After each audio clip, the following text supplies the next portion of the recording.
Hello दोस्तों, मैं संदीप आप सबका अपने YouTube चैनल ज्ञान एजुकेशन आरबीएल में स्वागत करता हूं अपने रायबरेली जिला उत्तर प्रदेश से। ठीक है, देखिए इसमें हम बात करेंगे संपूर्ण हिंदी।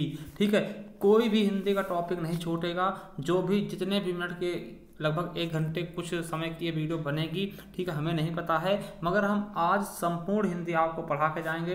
ठीक है, और ये हिंदी सभी एग्जाम के लिए, चाहे वो यूपीएसआई हो, लेखपाल हो, यूपीपीसीएस हो, बीईओ के हो, वीडियो के हो, टेट के हों, या फिर जो सुपर टेट जूनियर के एग्जाम लगे हैं उसके लिए हों, या फिर आपके पीईटी यानी पेट के लिए हों, या फिर एसएससी जीडी किसी भी एग्जाम के लिए हों, किसी भी एग्जाम के लिए जिसमें संपूर्ण हिंदी पूछी जाती है। ठीक, तो इसमें हम देखेंगे। और अगर आप थोड़ा सा विधिवत तरीके से पढ़ना चाहते हैं तो आप हमारे इसी चैनल के प्लेलिस्ट पे जाएंगे, वहां संपूर्ण हिंदी के नाम से आपको प्लेलिस्ट मिल जाएगी, वहां से आप और डिटेल में ये हिंदी पढ़ सकते हैं। तो आज हम पूरी तरीके से मैराथन वीडियो देखने वाले हैं, और एक तरीके से बोले तो आपका फास्ट रिवीजन हम करवाने वाले हैं, तो बहुत ही अच्छे से आपको समझ में आएगा। ठीक है, देखिए ये ऐसा ही वीडियो हमने अपने दूसरे चैनल बनाया था जिसका नाम ज्ञान आरबीएल, उसमें ये वीडियो लगभग 2 लाख के प्लस देखा जा चुका है, तो उसको हमने अपडेट करते हुए आपके सामने फिर से पेश करने की कोशिश कर रहा हूं। ठीक है, तो देखिएगा, आप क्या करिएगा कि वीडियो को लास्ट तक देखना है, इसे स्किप नहीं करना है।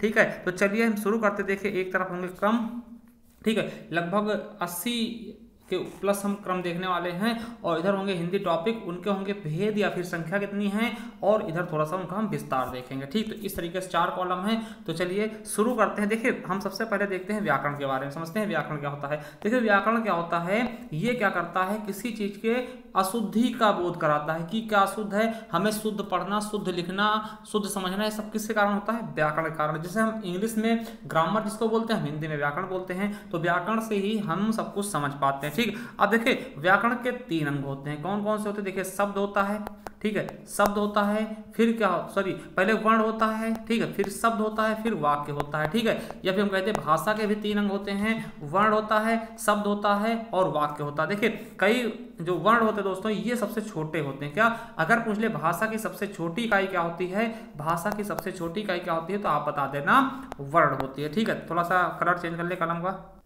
ठीक है, अगर बोले भाषा की सबसे छोटी इकाई क्या होगी, तो आप बता देना क्या है, वर्ण है। अभी हम शुरू करते हैं, थोड़ा सा आप समझ लीजिएगा बेसिक। ठीक, और वाक्य की सबसे अगर पूछ ले भाषा की सबसे बड़ी इकाई, अगर भाषा की सबसे बड़ी इकाई पूछा तो वाक्य बता देना, क्योंकि वाक्य से बड़ा कुछ नहीं होता। समझिएगा, वर्ण क्या होता है, देखिए वर्ण होता है हमारा आ से लेकर के ज्ञा तक। ठीक है, अब देखिए वर्ण क्या है, सबसे छोटा, इससे छोटा कुछ हो नहीं सकता। ठीक है, मगर हम वर्ण से मिल करके ही शब्द बनते हैं। शब्द क्या होते हैं, जैसे हमें लिखना है आम, ठीक है, आम लिखना है, तो देखिए आ में क्या आया, बड़ा आया है, प्लस माँ आया है, और प्लस आ, तो इसमें लगभग 3 वर्ण मिलकर के आम शब्द बना है। ठीक है, अब देखिए ये वर्ण है, 3 वर्ण है, तो सबसे छोटा वर्ण हो गया, और 3 वर्ण से मिलकर एक शब्द बना क्या, आम। अब देखिए आम, तो अब देखिए कई शब्दों को मिलाकर के हम एक वाक्य तैयार कर लेंगे। जैसे आम मीठा है, आम मीठा है, तो ये क्या होगा, यह एक शब्द हो गया, इसमें 3 शब्द लगे हैं। ठीक, ये क्या होगा, आम मीठा, ये क्या होगा, एक वाक्य होगा। क्या होगा, वाक्य, और इसमें 3 शब्द लगे हैं। कौन सा, एक ये आम होगा, दूसरा मीठा, और तीसरा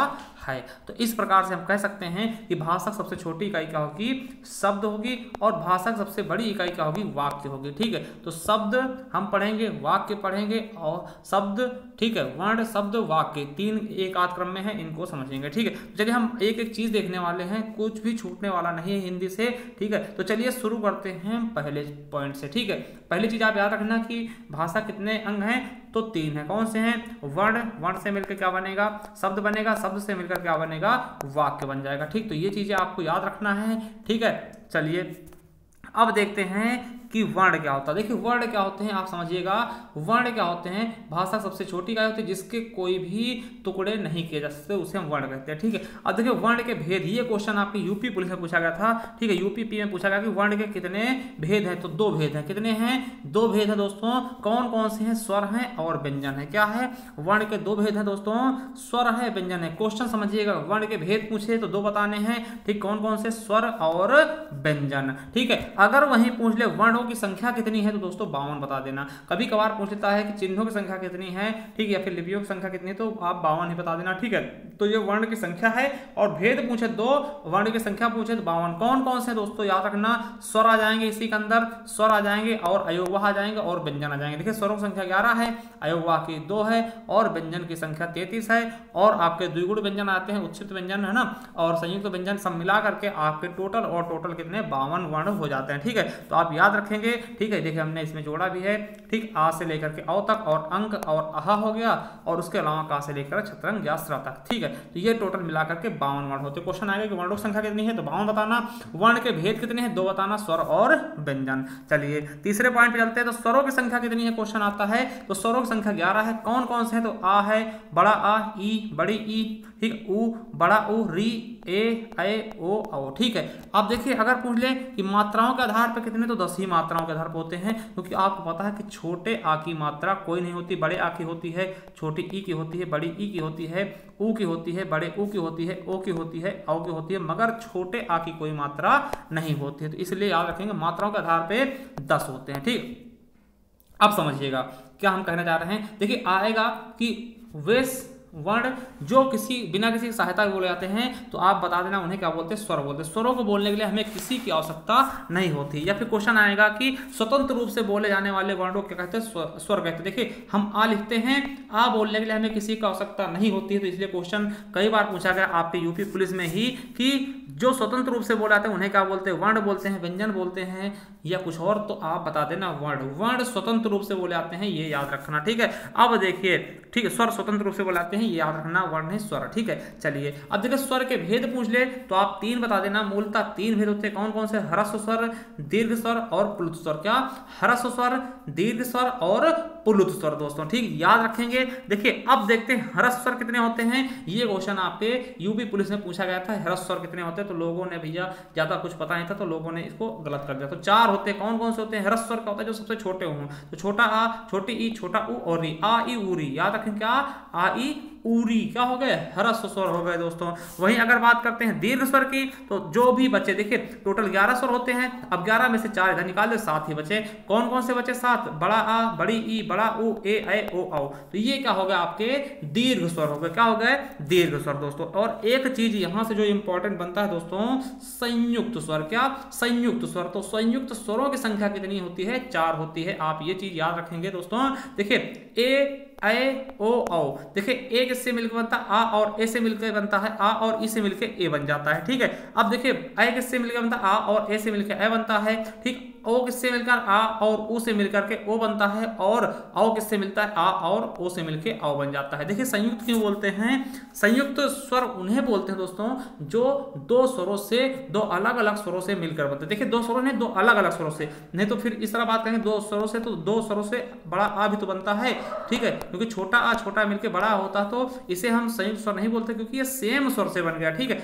अब देखिए ये वाले क्या है, जैसे ए है दोस्तों, तो ए जो है वो अलग अलग स्वरों से मिलकर बना। जो ए है वो देखिए आ से मिला है, आ अलग स्वर है, और ई जो है वो अलग स्वर है। तो इसलिए जो अलग अलग 2 स्वरों से मिलकर बनने वाले वर्ण को हम क्या बोलते हैं, संयुक्त स्वर बोलते हैं, ठीक है, याद रखेंगे।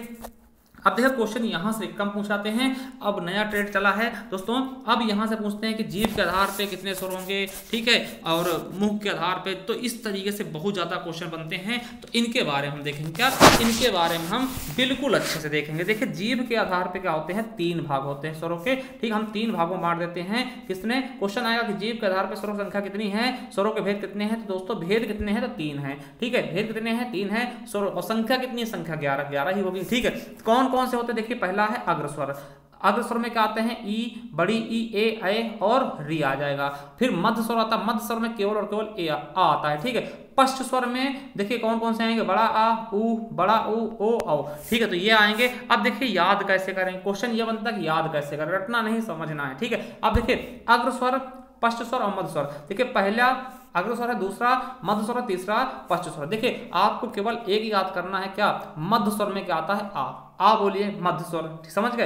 अब देखिए जितने भी 3 से बनेंगे, 3 का अक्षर यूज करके, गणित के 3 अक्षर का यूज करके जो भी वर्ण बन जाएंगे दोस्तों, छोटे आ को छोड़ के वो सब पश्च में आ जाएंगे, मतलब तीसरे नंबर पे, तीसरे वाले में, यानी पश्च आ रहा तो तीसरे वाले में। देखिए 3 हमने लिखा, फिर 3 से आ बन गया, बड़ा आ बन गया तो ये भी पश्च में चलेगा, 3 से ऊ बन गया तो ये भी पश्च में चलेगा तीसरे नंबर पर, और 3 से बड़ा ऊ बन गया तो ये भी पश्च वाले में चलेगा, तीसरे नंबर वाले पश्च स्वर में होगा, और 3 से ओ भी बन गया तो ये भी चला गया, और 3 से औ भी बन गया तो ये भी आपका पश्च स्वर में चला गया। तो याद रखेंगे पश्च स्वर में क्या होंगे, जो वर्ण मतलब पश्च स्वर तीसरे नंबर पे है, यानी कि जो वर्ण तीसरे नंबर पे आएगा, मतलब 3 नंबर से बन जाएगा, गणित के 3 से बन जाएगा, वो तीसरे नंबर यानी पश्च स्वर में चला जाएगा, छोटे आ को छोड़ करके। ठीक है, देखिए ये क्या होता है कि मान लीजिए जीभ है तो जो अगले वाले हिस्से बोले जाएंगे वो अग्र स्वर होंगे, बीच वाले हिस्से बोल देगा तो आ वाला मतलब मध्य स्वर से बोल दिया, मध्य जीभ से बोल देगा तो क्या होगा, मध्य स्वर होगा, और पीछे वाले हिस्से बोल देगा तो पश्च स्वर होगा। ठीक, तो जीभ के आधार पे हमने अच्छे से इनको देख लिया है।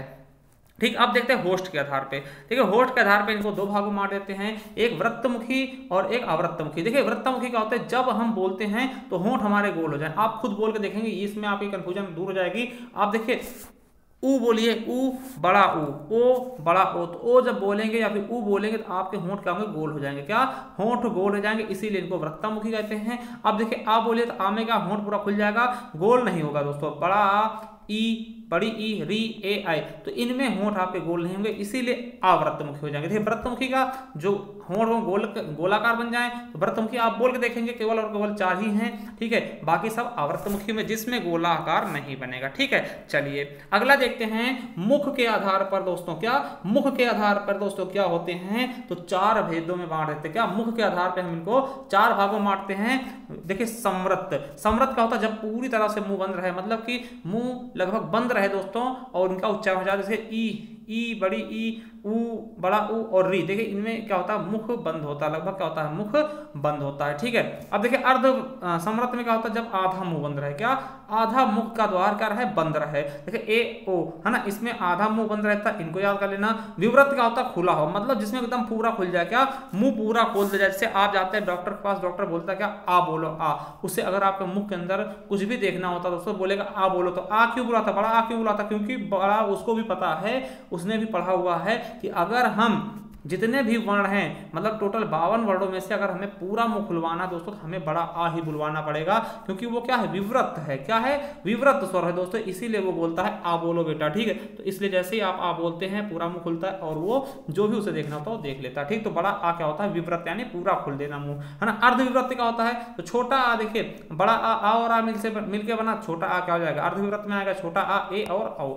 ये क्या है, अर्धविवृत। ठीक है, तो ये चीजें आपको बिल्कुल अच्छे से याद रखनी है। ठीक, चलिए अब देखते हैं अयोग वाक संख्या। देखिए अयोग वाक क्या होता है दोस्तों, देखिए इनमें थोड़ी कंफ्यूजन हुई, क्या इनमें थोड़ी कंफ्यूजन है दोस्तों, तो इनको क्या कहेगा, अलग रख दिया गया। ठीक है, देखिए ये जो स्वर के साथ में प्रयोग आते हैं, और क्या होते हैं ये कभी कभार क्या होते हैं, स्वरों के साथ में कभी व्यंजन के रूप में प्रयोग आ जाते हैं, इसीलिए इनको क्या कहेगा, यहाँ से अलग कर दिया गया। क्या इनको एक अलग कैटेगरी दे दी गई, क्या अर्ध स्वर की, सॉरी अयोग वाक की। ठीक, तो इनको अयोग वाक कहा जाने लगा, और किशोरी दास वाजपेयी ने इनको अयोग वाक संज्ञा दी। तो याद रखेंगे किशोरी दास वाजपेयी ने 2 जो अंक और आहा है दोस्तों, इनको अयोग वाक संज्ञा दी, और डॉक्टर धीरेन्द्र वर्मा ने दोस्तों इन्हें नपुंसक वर्ण कहा। नपुंसक क्या होता है दोस्तों, आपने देखा होगा कि नपुंसक क्या होता है, जो ना तो पुरुष में होते हैं ना ही स्त्री में होते हैं, दोनों के बीच का, उसी प्रकार से ना ये स्वर में है और ना ही व्यंजन में, इसलिए इनको नपुंसक वर्ण भी कहा गया। ठीक है, तो याद रखेंगे। देखिए यहां से क्वेश्चन बहुत बार बने हैं कि अयोग वाहों की संख्या कितनी है, 2 है। कौन कौन से हैं, अंक और आहा। अंक को क्या बोलते हैं, अनुस्वार, और आहा को क्या बोलते हैं, विसर्ग। ठीक है, और आहा का उच्चारण स्थान क्या है दोस्तों, कंठ है। ठीक है, याद रखेंगे। अनुस्वार नाक से बोला था, ठीक, आपको ये पता भी होगा। ठीक, तो याद रखेंगे अनुस्वार और विसर्ग दोस्तों। ठीक है, अब देखिए इनका हम कैसे कह सकते हैं कि ना तो व्यंजन में है ना ही स्वर में है दोस्तों। क्या, ना तो व्यंजन में है ना ही स्वर में। दोस्तों आपको पता है कि जब हम लिखते हैं, क्या संदीप लिखते हैं, मान लिया मेरा नाम ही लिख दिया गया दोस्तों, क्या मेरा नाम। ठीक, अब देखिए ये हमने किस में लिखा है दोस्तों, स्वर में लिख दिया। ठीक, ये अंक बिंदी, ये आपको दर्शा रही क्या, अंक बिंदी यानी स्वर की तरह यूज हो रहा है। ठीक है, स्वर की तरह यूज हो रहा। अब इसी को हमने लिख दिया संदीप, क्या संदीप दोस्तों। अब देखिए ये व्यंजन में आ गया। ठीक है, व्यंजन में आ गया, स्वर खत्म हो गया। ठीक है, अब उसी तरह से देखते दोस्तों, जैसे हमने लिखा शाह, क्या शाह लिखा दोस्तों। ठीक है, ये क्या है आपका, ये स्वर की तरह यूज हो रहा। अब देखिए इसी को हमने ये लिख दिया साहा दोस्तों, ये व्यंजन की तरह यूज हो गया। तो इसीलिए दोस्तों इसको हम ना तो स्वर में रखते हैं ना ही व्यंजन में रखते हैं, इसीलिए इनको क्या बोलते हैं, एक अलग कैटेगरी बना दी गई दोस्तों अयोगवाह की, उसमें इनको रख दिया गया। तो याद रखेंगे अयोगवाह में आते हैं कौन से, अनुस्वार और विसर्ग दोस्तों, ठीक है, इन्हें नपुंसक वर्ण भी कहा जाता है। ठीक, चलिए अब देखते हैं व्यंजन। ठीक, हमने स्वर की परिभाषा क्या बोली थी कि स्वर स्वतंत्र रूप से बोले जाते हैं। ठीक, स्वर स्वतंत्र रूप से बोले जाते हैं, उन्हें हम स्वर कहते हैं। ठीक, स्वर को बोलने के लिए किसी की भी आवश्यकता नहीं पड़ती है। देखिए व्यंजन की परिभाषा कई बार आई है। व्यंजन की परिभाषा क्या होगी, जो स्वरों की सहायता से बोले जाते हैं उनको हम व्यंजन बोलते हैं। स्वरों की सहायता से बोले जाने वाले वर्णों को हम व्यंजन कहते हैं। देखिए कैसे, कोई भी व्यंजन ले लीजिए दोस्तों, कोई भी व्यंजन बिना स्वर के नहीं लिखा जा सकता, ना ही बोला जा सकता है। जैसे आपने बोला का कबूतर, तो का है ना, तो आ की मात्रा है, मतलब छोटा आ जो स्वर है दोस्तों, ये सभी के सभी व्यंजन में विद्यमान होगा ही होगा। आप गा बोलेंगे तो गा प्लस आ, कोई भी व्यंजन हो दोस्तों, कोई भी व्यंजन हो उसमें छोटा आ जरूर होगा, यानी स्वर के बिना व्यंजन की कल्पना ही नहीं की जा सकती, या फिर उनको हम स्वर रहित कर दें। अब से आप क्या करेंगे, का के नीचे अगर हलंत लगा देंगे तो ये का वो स्वर रहित हो जाएगा। ठीक, जिसको आप इस तरह भी प्रेजेंट करते हैं तो याद रखिएगा स्वर रहित कर सकते हैं। स्वर हटाने के लिए हम हलंत का प्रयोग कर सकते हैं, इसको हम हलंत बोलते हैं, इस चिन्ह को हलंत बोलते हैं, हल बोलते हैं। ये क्वेश्चन पूछा गया कि किसी स्वर को स्वर रहित करने के लिए हम किसी भी व्यंजन को स्वर रहित करने के लिए किस चिन्ह का प्रयोग करते हैं, तो हलंत का या फिर हल चिन्ह का। ठीक, तो याद रखेंगे व्यंजन क्या होते हैं, जो स्वरों की सहायता से बोले जाते हैं उन्हें हम व्यंजन कहते हैं। क्या, स्वरों की सहायता से बोले जाने वाले वर्णों को व्यंजन कहा जाता है। हमने बता दिया किस प्रकार से। इनकी संख्या पूछेगा 33 बता देना, क्या संख्या पूछेगा 33 बता देना। का से लेकर का खा गा से लेकर के आपका पूरा छत्रंग ज्ञा तक, है ना, सासा साहा तक। तो ये चीजें हम अभी देखेंगे, डिटेल में देखेंगे। ठीक है, चलिए उसके पहले देखते हैं व्यंजनों की भेद कितने हैं, मतलब व्यंजनों के प्रकार कितने हैं। तो व्यंजन के कितने भेद है दोस्तों, 3 भेद है। कौन कौन सा है, स्वर्गीय स्पर्श व्यंजन, अंतस्थ व्यंजन और उष्म व्यंजन। कितने, स्पर्श व्यंजन, अंतस्थ व्यंजन और उष्म व्यंजन। तो इनके बारे में हम देखने वाले हैं बिल्कुल और बिल्कुल अच्छे से। क्या, बिल्कुल और बिल्कुल अच्छे से दोस्तों। ठीक है, देखिए स्पर्श व्यंजन को ही हम वर्गीय व्यंजन बोलते हैं, उदित व्यंजन भी बोलते हैं। क्यों बोलते हैं, देखिए जब हम इनका उच्चारण करते हैं दोस्तों, जब इनका उच्चारण करते समय दोस्तों हमारे मुख से हवा निकलती है, वो फेफड़े से निकल करके दोस्तों मुख के किसी स्थान विशेष को छू करके जाती है, चाहे वो कंठ हो, ताल हो, मूर्धा हो, दंत हो, होष्ठ हो। इसीलिए इनको हम क्या बोलते हैं, स्पर्शी व्यंजन या स्पर्श व्यंजन, क्योंकि स्पर्श करते हुए होंठ, मुख, तालु, दंत, ओष्ठ आदि को स्पर्श करते हुए निकलती है, इसलिए स्पर्शी व्यंजन बोलते हैं। और इनको हम वर्ग में रखते हैं, जैसे का वर्ग हो गया, टा वर्ग हो गया, पा वर्ग हो गया, चा वर्ग हो गया और ता वर्ग। इनको हम 5 वर्गों में लिखते हैं, इसीलिए इनको वर्गीय व्यंजन कहते हैं। 5 वर्गों में 5 यानी टोटल संख्या कितनी है, 25 है। और देखिए ये उदित होते हैं, क्या उदित होते हैं व्यंजन, इसीलिए इनको हम क्या बोलते हैं, उदित व्यंजन। तो ये 3 नाम एक ही के हैं, क्या 3 नाम एक ही व्यंजन के हैं, किसके हैं, स्पर्शी व्यंजन भी कहते हैं, वर्गीय व्यंजन भी कहते हैं, उदित व्यंजन भी कहते हैं। इनकी संख्या कितनी है, 25। देखिए वर्गीय को बोलते, देखिए का वर्ग में कितने आएंगे, 5 वर्ड हो गए, का खा घा अंगा, और टा वर्ग में टाठा डा अड़ा, पा वर्ग में पा फा फा मा, चा वर्ग में चाचा चाचा इया, ता वर्ग में ताता दादा ना। तो देखिए आपको एक चीज और बता दें कि जो ये लास्ट वाले व्यंजन हैं, ये जो हमने गोले मार रखे हैं, इनको क्या बोलते हैं, पंचमा अक्षर। क्या होते हैं, ये सबसे लास्ट में आते हैं, इनको हम पंचमा अक्षर बोलते हैं। तो ये भी आप याद कर लेना, पंचमा अक्षर क्या होते हैं, जो लास्ट वाले व्यंजन होते हैं, वर्ग के लास्ट अंतिम वर्ण को हम क्या बोलते हैं, पंचमा अक्षर। ठीक है, चलिए अब देखिए अर्धस्वर अंतस्थ व्यंजन क्या होते हैं। देखिए हमने स्पर्श व्यंजन देख लिया, अंतस्थ क्या होता है दोस्तों, जो अंतस्थ क्या होते हैं, देखिए इनका उच्चारण जीभ, तालु, दंत और होष्ठ के परस्पर सटाने से होता है, किंतु कहीं ना कहीं दोस्तों इनका पूर्ण स्पर्श नहीं होता। ठीक है, ये अंतस्थ होते हैं, अंदर ही अंदर क्या होते हैं, बोल जाते हैं। तो देखिए इनकी संख्या कितनी है, 4 है। कौन कौन से, या वा राला। ठीक, या वा राला याद रखेंगे, कौन कौन से, या वा रा और ला। यारा लावा भी कर सकते हैं, यारा लावा भी कर सकते हैं, मगर इनके हम उच्चारण की दृष्टि से इनको हम यावा राला कह रहे हैं। ठीक, देखिए यावा क्यों कहते हैं, यावा क्या है, अर्धस्वर है। क्या, अर्धस्वर है दोस्तों। ठीक है, अर्धस्वर हैं, या फिर इन्हें संघर्षहीन व्यंजन भी बोलते हैं। क्वेश्चन आएगा कि संघर्षहीन व्यंजनों की संख्या कितनी है, तो 2 है। कौन कौन से हैं, या और वा। देखिए रा क्या है, लुंठित, रा को लुंठित बोलते हैं, प्रकंपित बोलते हैं। रा क्या है, लुंठित भी है, प्रकंपित भी है, और पार्श्विक किसको बोलते हैं, ला को। ला क्या है, पार्श्विक है। देखिए अर्धस्वर क्यों बोलते हैं, या रावा को, या और वा को दोस्तों। आपको देखिए इनका हम दोस्तों अर्धस्वर क्या बोलते हैं, क्योंकि आधे स्वर जैसे होते हैं दोस्तों। आपको पता है कि मान लिया हमने गई लिखा, क्या गई लिखा दोस्तों। अब देखिए ये या है, अब या को हम स्वर में भी ले सकते हैं, देखिए इस तरह भी गई लिखेंगे, ये भी हो जाएगा। उसी प्रकार से दोस्तों इसीलिए देखिए इसको अर्धस्वर बोलते हैं, देखिए स्वर में भी यूज हो रहा है, व्यंजन में भी यूज हो रहा। अब उस तरह वाह है, जैसे कौवा लिखा, क्या कौवा लिखा दोस्तों, ठीक। अब कौवा को हम देखिए वाह को हम अब व्यंजन में स्वर में भी लिख सकते हैं कौवा ना, तो इसीलिए इसको हम अर्धस्वर कहते हैं, ठीक। तो ये चीज आप बिल्कुल और बिल्कुल अच्छे से अपने दिमाग में बिठा लेना कि अर्धस्वर क्या होते हैं, या और वाह होते हैं, ठीक है। लुंठित कौन से होंगे, तो रा होंगे, और पार्श्विक क्या होगा, ला होगा, ठीक है। अब वही उष्म या संघर्षी व्यंजन किनको बोलते हैं, देखिए उष्म और संघर्षी व्यंजन क्या होते हैं, जब हम किन्हीं व्यंजनों को उच्चारण करते हैं दोस्तों, तो जो उच्चारण स्थान से दोस्तों रगड़ खा करके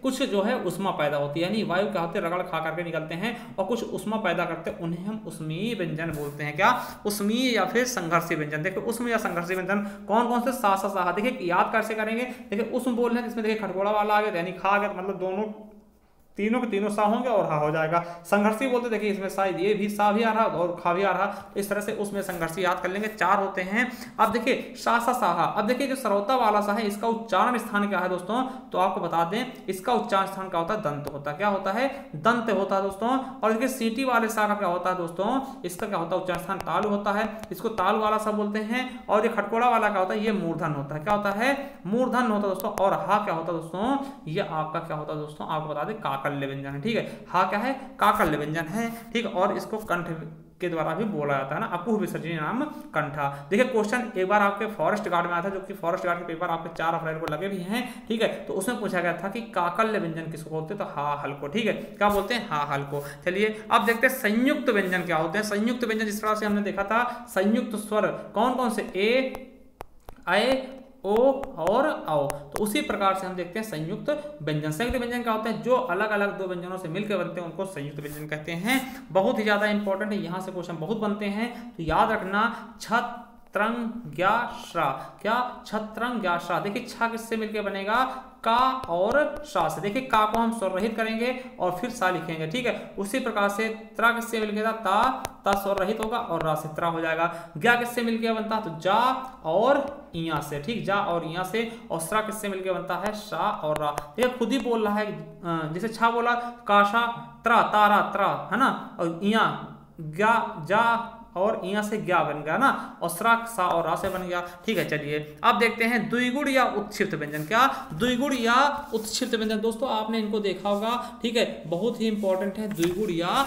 उत्क्षिप्त व्यंजन दोस्तों कहाँ मिलेगा, आपने देखा होगा कभी, आजमगढ़ में लगे होते हैं। जैसे आजमगढ़ लिखना है ना, सड़क लिखना है, सड़क, है ना, तो सड़क ये लिखा होता है ना, तो इस तरीके से आपको मिल जाएंगे। इनको ताड़नजात बिंदु बोलते हैं दोस्तों, बहुत ही इंपॉर्टेंट है, ठीक। अब देखिए सॉरी, अब देखिए इनको हम क्या बोलते हैं, द्विगुण व्यंजन बोलते हैं, उत्क्षिप्त व्यंजन बोलते हैं, नवविकसित व्यंजन बोलते हैं, और ताड़नजात बिंदु बोलते हैं, और तुर्की भाषा शब्द हो जाते हैं। क्या बिंदु लगते हैं, तुर्की भाषा शब्द हो जाते हैं। देखिए इनसे एक खास बात ये होगी, देखिए ये जो है ये डा होते हैं, ये नीचे बिंदी लगेगी, ठीक, ये 2 ही होते हैं, है ना। इनको हम अड़ा और अढ़ा बोलते हैं। क्या बोलते हैं, देखिए जब इनके नीचे बिंदी लगे, ऐसे डा और ढा बोलते हैं, जब इनके नीचे बिंदी लग जाएगी इनको हम अड़ा और अढ़ा बोलते हैं। क्या अड़ा और अढ़ा बोलते हैं, ठीक है। देखिए उत्क्षिप्त क्यों बोलते हैं, जैसे ये फेंक रही जीभ, इनको क्या करती है, फेंकती, अढ़ा अड़ा बोलेंगे ना। और दोस्तों जो ये बिंदी लगती है इसको हम ताड़नजात बिंदु बोलते हैं। क्या ताड़नजात बिंदु बोलते हैं, हमने कई बार बताया है कि बिंदु, देखिए बिंदु 4 प्रकार होते हैं। ये लगता है यहाँ पे, तो इसको हम क्या बोलते हैं, अनुस्वार बोलते हैं। जैसे कि अनुस्वार बोलते हैं, क्या बोलते हैं, अनुस्वार बोलते हैं। और ये अयोगवाह में हमने पढ़ाया, ठीक। देखिए ये क्या होते हैं, अनुस्वार। जैसे अंगूर में क्या लगा, यहाँ से लग गया अंगूर में, ठीक, तो अनुस्वार हो गया।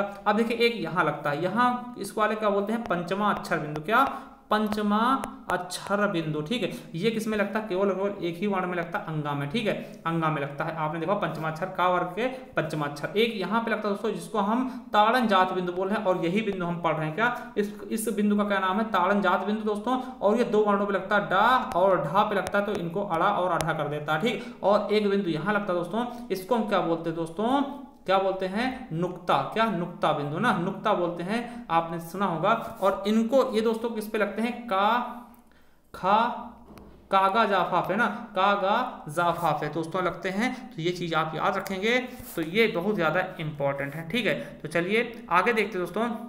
ठीक है। आगे देखते हैं, देखिए अघोष व्यंजन कौन होते हैं। अघोष आप जानिएगा, अघोष देखिए अघोष सघोष ये सब चीजें हम देखेंगे। तो अघोष व्यंजन कौन कौन से होते हैं इनके बारे में हम आपको बताएंगे। ठीक है, देखिए अघोष क्या होते हैं, आपने देखा होगा दो जो पहले और दूसरे वर्ण वाले क्या होते हैं, ये अघोष होते हैं। ठीक, क्या होते हैं, दूसरे पहले और दूसरे वर्ण वाले। तो देखिए अघोष की संख्या कितनी है दोस्तों, वो कितनी है, 13 है। ठीक, याद रखेंगे पहले और दोस्तों दूसरे वर्ग वाले। ठीक, देखिए का खा चा छा टा ठा ता था पा फा और सा सा सा, तो ये हो जाएंगे आपके अघोष व्यंजन। क्या अघोष व्यंजन, हम शॉर्ट में कह सके तो क्या हो जाएगा, पहले वर्ग वाले, दूसरे वर्ग वाले और सा सा साहा वाले, सा सा सा है ना, ये हो जाएंगे आपके अघोष। वहीं अगर बात करते हैं सघोष या फिर घोष, देखिए सघोष को घोष बोलते हैं, सघोष को ही घोष भी बोलते हैं, तो ये याद रखें कंफ्यूज नहीं होंगे। तो सघोष या घोष की संख्या कितनी है, तो 31 है। देखिए घोष की 13 है, इसको उल्टा करते हैं हम सघोष हो गए। ठीक, अब देखिए सघोष में कौन कौन से आएंगे दोस्तों, तीसरा वर्ग, ठीक है,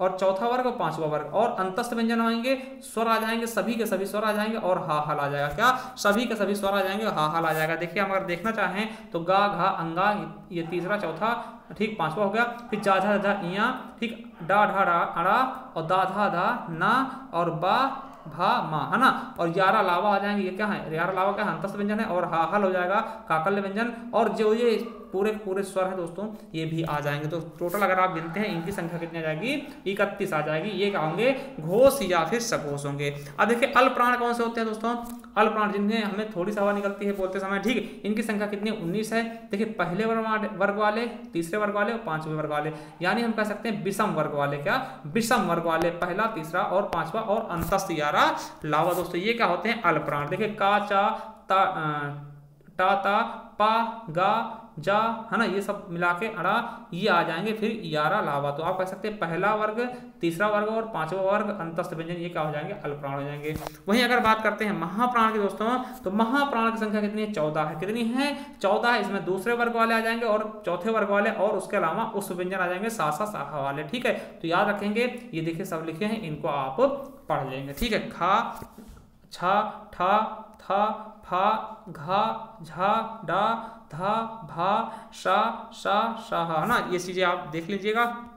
इनको हम क्या बोलते हैं, महाप्राण। इनको बोलते समय में ज्यादा वायु मुख से निकलती है। देखिए अघोष अल्प प्राण कितने होते हैं, 5 होते हैं। कौन कौन से, का चा टा ता पा, और ये प्रथम वर्ग वाले। ठीक है, अब वही बोलते हैं अघोष महाप्राण दोस्तों, तो कौन से हो जाएंगे, इनकी संख्या 8 हो जाएगी, और दूसरे वर्ण वाले हो जाएंगे, दूसरे वर्ग वाले और सा सा हो जाएंगे। ठीक, दूसरे वर्ग में कौन से, का खा छा ठा था और फा और सा सा। ठीक, तो ये हो जाएंगे टोटल मिला के कितने, 8 वर्ग हो गए, 8 वर्ण हो जाएंगे दोस्तों किसमें, अघोष महाप्राण। अब वहीं सघोष अल्प प्राण की बात करते हैं, इनकी संख्या कितनी है, 14। कौन कौन से, तीसरे वर्ग वाले और पांचवें वर्ग वाले और अंतस्थ व्यंजन। ठीक, तीसरे वर्ग वाले में कौन से, आपने देखो गा वाला, गा हो गया, जा हो गया, डा हो गया, दा हो गया, बा हो गया, और देखिए पांचवें वर्ग वाले कौन से, आप पंचमा अक्षर जानते होंगे, है ना, अंगा इया अड़ा ना मा और यारा लावा दोस्तों, ये क्या हो जाएंगे, सघोष अल्प प्राण। वही बात करते हैं सघोष महाप्राण की दोस्तों, तो सघोष महाप्राण की संख्या कितनी है, 6 दोस्तों। कौन कौन से हैं, तो चौथा लाइन कौन से, घा झा डा धा भा, है ना, तो ये हो जाएंगे दोस्तों। उसके अलावा आपका हा हल आ जाएगा, तो टोटल कितने हो गए, 6 हो गए। ठीक है, देखिए हमने देख लिया वर्णमाला को, हमने वर्ण जो है पूरी तरह से कवर कर लिया है। क्या, वर्णमाला को हमने पूरी तरह से कवर कर लिया है, इससे बाहर कुछ वर्णमाला का नहीं बचने वाला। ठीक है, तो आप जानते हैं। और देखिए आपसे पूछ ले अक्षर कितने होते हैं, अक्षरों की संख्या कितनी है, तो 2 है। कितनी है, 2 होती है बद्धा अक्षर और मुक्ता अक्षर। कितने दोस्तों, 2 ही होती है, बद्धा अक्षर और मुक्ता अक्षर होते हैं वर्णों की संख्या। ठीक, अक्षर पूछेगा 2 बता देना। ठीक, बद्धा अक्षर और मुक्ता अक्षर। ठीक है, अब देखिए कुछ चीजें और हम आपको बता दें, कुछ चीजें और याद रख लेना यहीं पर। ठीक, इनसे अलग थोड़ा सा देखिए, कई बार पूछते हैं निर्नुनासिक क्या होता है, निर्नुनासिक, तो याद रखेंगे निर्नुनासिक क्या होते हैं। देखिए ये व्यंजन जो होते हैं ये केवल और केवल मुख से बोले जाते हैं, केवल और केवल मुंह से। याद रखेंगे केवल मुंह से बोले जाने वाले व्यंजनों को हम शब्दों को क्या बोलते हैं, निर्नुनासिक। जैसे इधर हो गया, उधर हो गया, यानी हम कह सकते हैं इनमें किसी भी प्रकार की बिंदी नहीं आएगी, वो क्या होंगे, निर्नुनासिक। अब देखिए अनुनासिक क्या होते हैं, क्या अनुनासिक, याद रखेंगे अनुनासिक। अनुनासिक क्या होता है दोस्तों, इनको बोलते समय हमें नाक और मुंह दोनों की आवश्यकता होती है। क्या, नाक और मुंह दोनों की आवश्यकता पड़ती है, उनको हम क्या बोलते हैं, अनुनासिक। जैसे गांव है ना, देखिए इनमें चंद्र बिंदु लगता है, गांव, दांत है ना, ये क्या होते हैं, नाक और मुंह दोनों लगेंगे। और वहीं अनुस्वार होते हैं। अनुस्वार क्या होते हैं दोस्तों, इनके लिए केवल और केवल हमें नाक की आवश्यकता होती है। ठीक, केवल और केवल नाक से बुलाते हैं, जैसे अंगूर हो गया, कंकड़ हो गया। ठीक, अब देखिए एक होता है आकारांत। आकारांत में क्या होता है दोस्तों, आकारांत शब्द होते हैं, आकारांत शब्द होते हैं, इकारांत होते हैं, ईकारांत होते हैं। उनका मतलब क्या होता है, जैसे मान लिया आकारांत कहा गया तो देखिए लास्ट में क्या होगा, कोई भी शब्द होगा उसके लास्ट की मात्रा की एंडिंग छोटे आ से होगी, तो ये कहा जाएगा आकारांत। ठीक है, अब देखिए आकारांत पूछ लिया, क्या आकारांत पूछ लिया तो लास्ट का जो अक्षर होगा दोस्तों, उसकी जो अंत होगा दोस्तों उसका बड़े आ से होगा, बड़े आ की मात्रा से या फिर बड़े आ से, जैसे रामा कहा जाएगा, क्या, रामा है ना। अब देखिए पूछ लिया इकारांत क्या है, इकारांत शब्द, तो इकारांत क्या होता है दोस्तों, जिसके लास्ट की मात्रा ई हो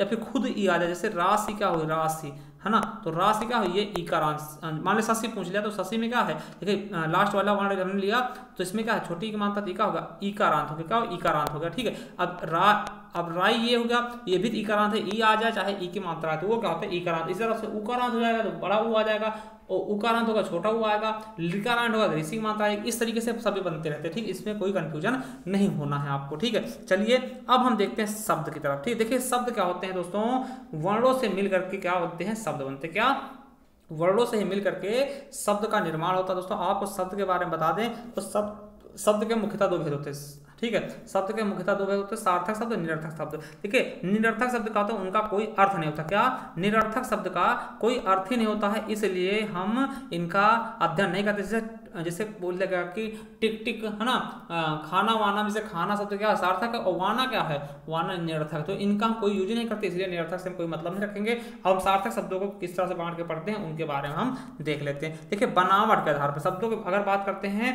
बनावट के आधार पर शब्दों के कितने भेद, तीन है। कौन कौन से हैं, रूढ़, यौगिक और योग रूढ़। क्या, रूढ़, यौगिक और योग रूढ़। दोस्तों देखिए रूढ़ शब्द क्या होते हैं, जिनके हम टुकड़े नहीं कर सकते। क्या, जिनके हम टुकड़े ना कर सकें, अगर टुकड़े करते हैं तो उनका कोई अर्थ नहीं निकले। जैसे कमल है दोस्तों, कमल है तो कमल के टुकड़े करिएगा कोई टुकड़ा नहीं होगा, जैसे कम तो प्लस ला, ठीक है, कम का तो अर्थ निकलेगा मगर ला का अर्थ नहीं निकलेगा। ठीक, तो ये क्या हो जाएंगे, जिनके कोई टुकड़े ना हो दोस्तों वो क्या होते हैं, रूढ़ शब्द होते हैं। यौगिक क्या होता है दोस्तों, जो दो शब्दों से मिलकर बनते हैं। ठीक है, दो शब्दों से मिलकर बनेंगे उन्हें हम यौगिक शब्द कहते हैं। और आपको पता होना चाहिए यौगिक शब्द की उत्पत्ति आप उपसर्ग, क्या, उपसर्ग और प्रत्यय, ठीक, उपसर्ग, प्रत्यय, संधि और समास से करते हैं। संधि और समास से होता है। क्या, संधि और समास से होता है। कहीं भी आपको उपसर्ग वाला शब्द दिख जाए, प्रत्यय वाला शब्द दिख जाए, संधि दिख जाए, समास दिख जाए तो वो आपका यौगिक होगा। मगर एक चीज याद रखना, समास में दोस्तों बहुब्री समास नहीं होना चाहिए। क्या, बहुब्री समास नहीं होना चाहिए। देखिए सामाजिक, तो सामाजिक में क्या है दोस्तों, प्रत्यय लगा है। क्या, प्रत्यय, इक प्रत्यय लगा, समाज प्लस इक में प्रत्यय लगा, सामाजिक हो गया। पंचवर्षीय, देखिए पंचवर्षीय दो शब्दों से मिलकर बना है, पंच प्लस वर्षीय। देखिए पंच मतलब क्या था, पांच, वर्षीय मतलब वर्षों के लिए। राजपुत्र, ये तो आप समझ सकते हैं राजपुत्र क्या है दोस्तों, आपका समास है। ठीक, तो ये इस तरीके से समझ जाइएगा, जो कहीं भी आपको उपसर्ग मिल जाए, प्रत्यय मिल जाए, ठीक है, या फिर आपको लगे कोई संधि है या कोई समास दोस्तों, समास में बहुब्री को छोड़ करके दोस्तों तो आपका क्या होगा, यौगिक शब्द होगा। अब रूढ़ की बात करते हैं दोस्तों, रूढ़ शब्द क्या होते हैं, ये हमेशा और हमेशा बहुब्री समास होंगे, तो वही क्या होंगे, रूढ़ होंगे। देखिए रूढ़ शब्द वे शब्द होते हैं जो दो या दो से अधिक शब्दों से मिलकर तो बनते हैं, होते तो यौगिक हैं मगर उनका अगर तीसरा अर्थ निकलता तो उन्हें हम योग रूढ़ कह देते हैं। जैसे पीतांबर, पीला है अंबर जिसका अर्थात श्री कृष्ण। पंकज, पंक में है जन्म लेने वाला अर्थात कमल।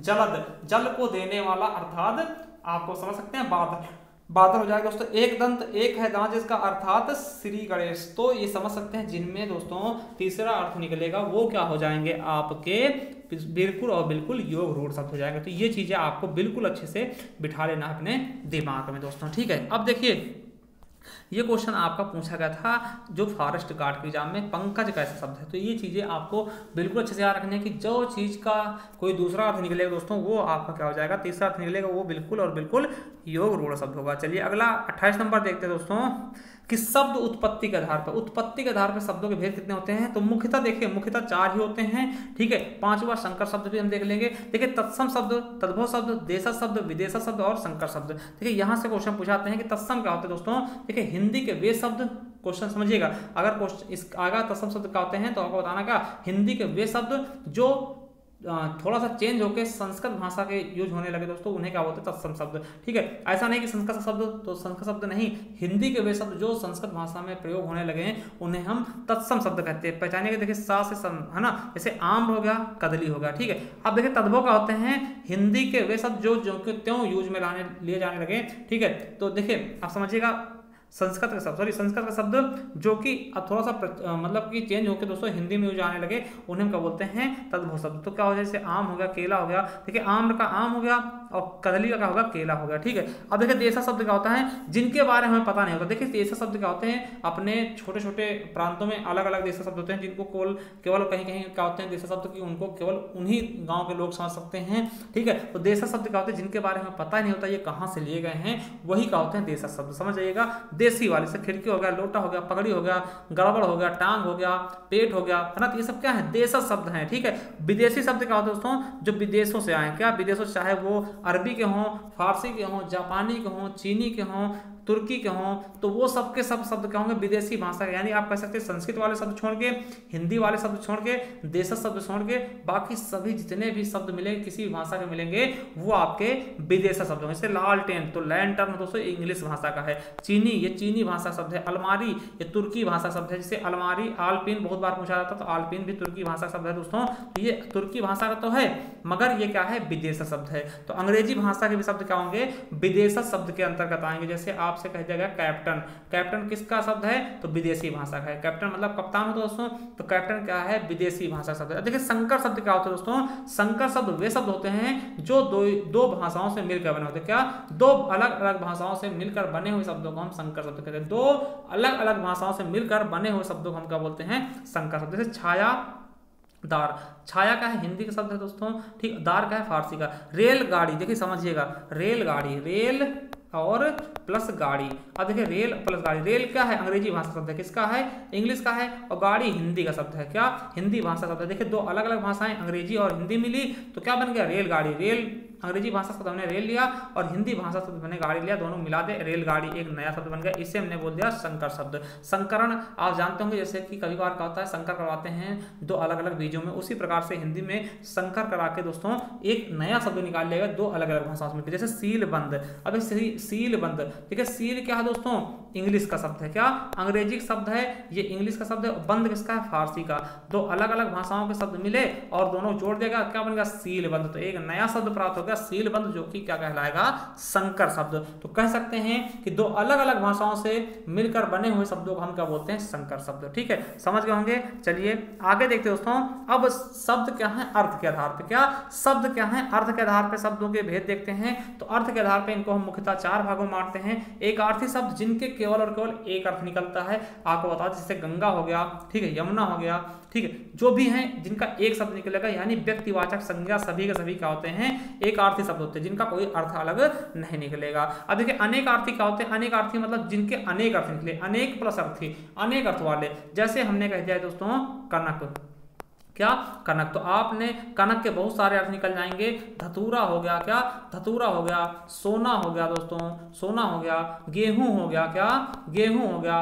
और इस तरह से टेसु होगा दोस्तों, ठीक है। तो इस तरीके से हम देखेंगे जिनके कई सारे अर्थ निकल जाएं वो क्या होते हैं, अनेकार्थी शब्द। जैसे हमने कर कह दिया तो कर का मतलब क्या होगा, करना भी होगा, ठीक है, हाथ, और आपका टैक्स हो गया, ठीक है, कर का मतलब हाथ हो गया, सूंड होगा दोस्तों। इस तरीके से कर के भी कई अर्थ निकलेंगे। आप समझ सकते हैं इनका प्रयोग हम अलंकार में करते हैं। जैसे कनक, कनक थे सगुनी मादकता दिखाए, है ना। लाल कह दिया तो लाल के भी दो अर्थ निकले, है ना, एक लाल हो गया रंग, एक हो गया लाल बेटा। तो ये भी क्या है दोस्तों, अनेकार्थी शब्द है। तो ये समझ सकते हैं अनेकार्थी शब्द। तो अब देखिए समानार्थी शब्द क्या होता है, जिनको हम पर्यायवाची शब्द बोलते हैं। क्या, पर्यायवाची शब्द। जैसे कि हमने कहा सूर्य का समानार्थी शब्द क्या होगा, दिनकर हो जाएगा, दिवाकर हो जाएगा, भास्कर हो जाएगा, आदित्य हो जाएगा। तो ये सब क्या है, समानार्थी शब्द, जिनको हम समान अर्थ बोलते हैं ना।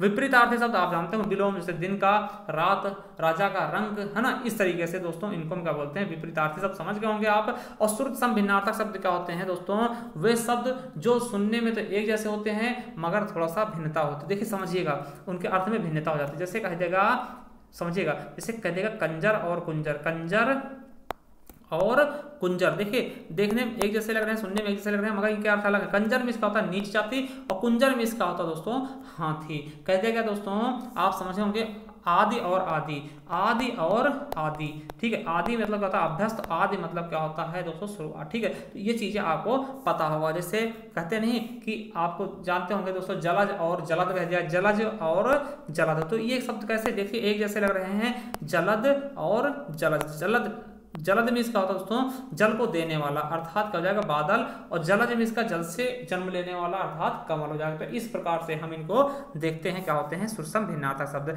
अब देखिए प्रयोग के आधार पे शब्दों के कितने भेद होते हैं, दो भेद होते हैं। देखिए विकारी शब्द, अविकारी शब्द। देखिए विकारी शब्द क्या होते हैं, जिनमें लिंग वचन कारक आदि के आधार पर परिवर्तन होता है। क्या लिंग वचन कारक आदि के आधार पर परिवर्तन होता है दोस्तों, उन्हें हम विकारी शब्द बोलते हैं। इनकी संख्या कितनी है, 4 है। देखते हैं आप कौन, संज्ञा, सर्वनाम, क्रिया और विशेषण। क्या देखिए विकारी शब्दों की संख्या कितनी है, 4 है दोस्तों, संज्ञा, सर्वनाम, क्रिया और विशेषण दोस्तों, ठीक है। अब देखिए अविकारी शब्द क्या होते हैं, जिनमें लिंग वचन कारक आदि के आधार पर कोई परिवर्तन नहीं होता दोस्तों, उसे हम अविकारी शब्द या फिर अव्यय शब्द भी कहते हैं। क्या बोलते हैं, अविकारी शब्द या फिर अव्यय शब्द भी बोलते हैं, ठीक है। जिनमें लिंग वचन कारक के आधार पर कोई भी परिवर्तन ना हो दोस्तों। जैसे और है तो और ही रहेगा, चाहे आप स्त्रीलिंग के लिए प्रयोग करें, चाहे आप पुल्लिंग के लिए प्रयोग करें, किसी के लिए भी प्रयोग कर ले, और हमेशा और ही रहेगा दोस्तों, ठीक है। तो इनकी भी संख्या कितनी होती है, 4। तो विकारी शब्द की संख्या कितनी, 4, संज्ञा, सर्वनाम, क्रिया, विशेषण। और विकारी अविकारी शब्दों की संख्या भी कितनी है, जैसे देखिए अविकारी को ही अव्यय बोलते हैं दोस्तों, ये भी क्वेश्चन पूछा गया है। तो अविकारी शब्द या फिर अव्यय शब्दों की संख्या कितनी है, भेद कितने हैं, तो 4 है दोस्तों। क्रिया विशेषण, संबंध बोधक, समुच्चय बोधक या फिर विस्मयादि बोधक दोस्तों। कहीं कहीं पे निपात भी दिख जाता है, तो याद रखेंगे मुख्यतः 4 है दोस्तों, ठीक है। तो चलिए आगे देखते दोस्तों लिंग के बारे में। लिंग क्या होता है दोस्तों, ये किसी चीज के समुदाय का बोध कराते हैं कि ये क्या है, नर है या फिर मादा, ठीक है। तो लिंग आप समझते हैं कि 2 ही है हिंदी में, ठीक है। संस्कृत में 3 है, ठीक है। तो हिंदी में 2 ही लिंग है।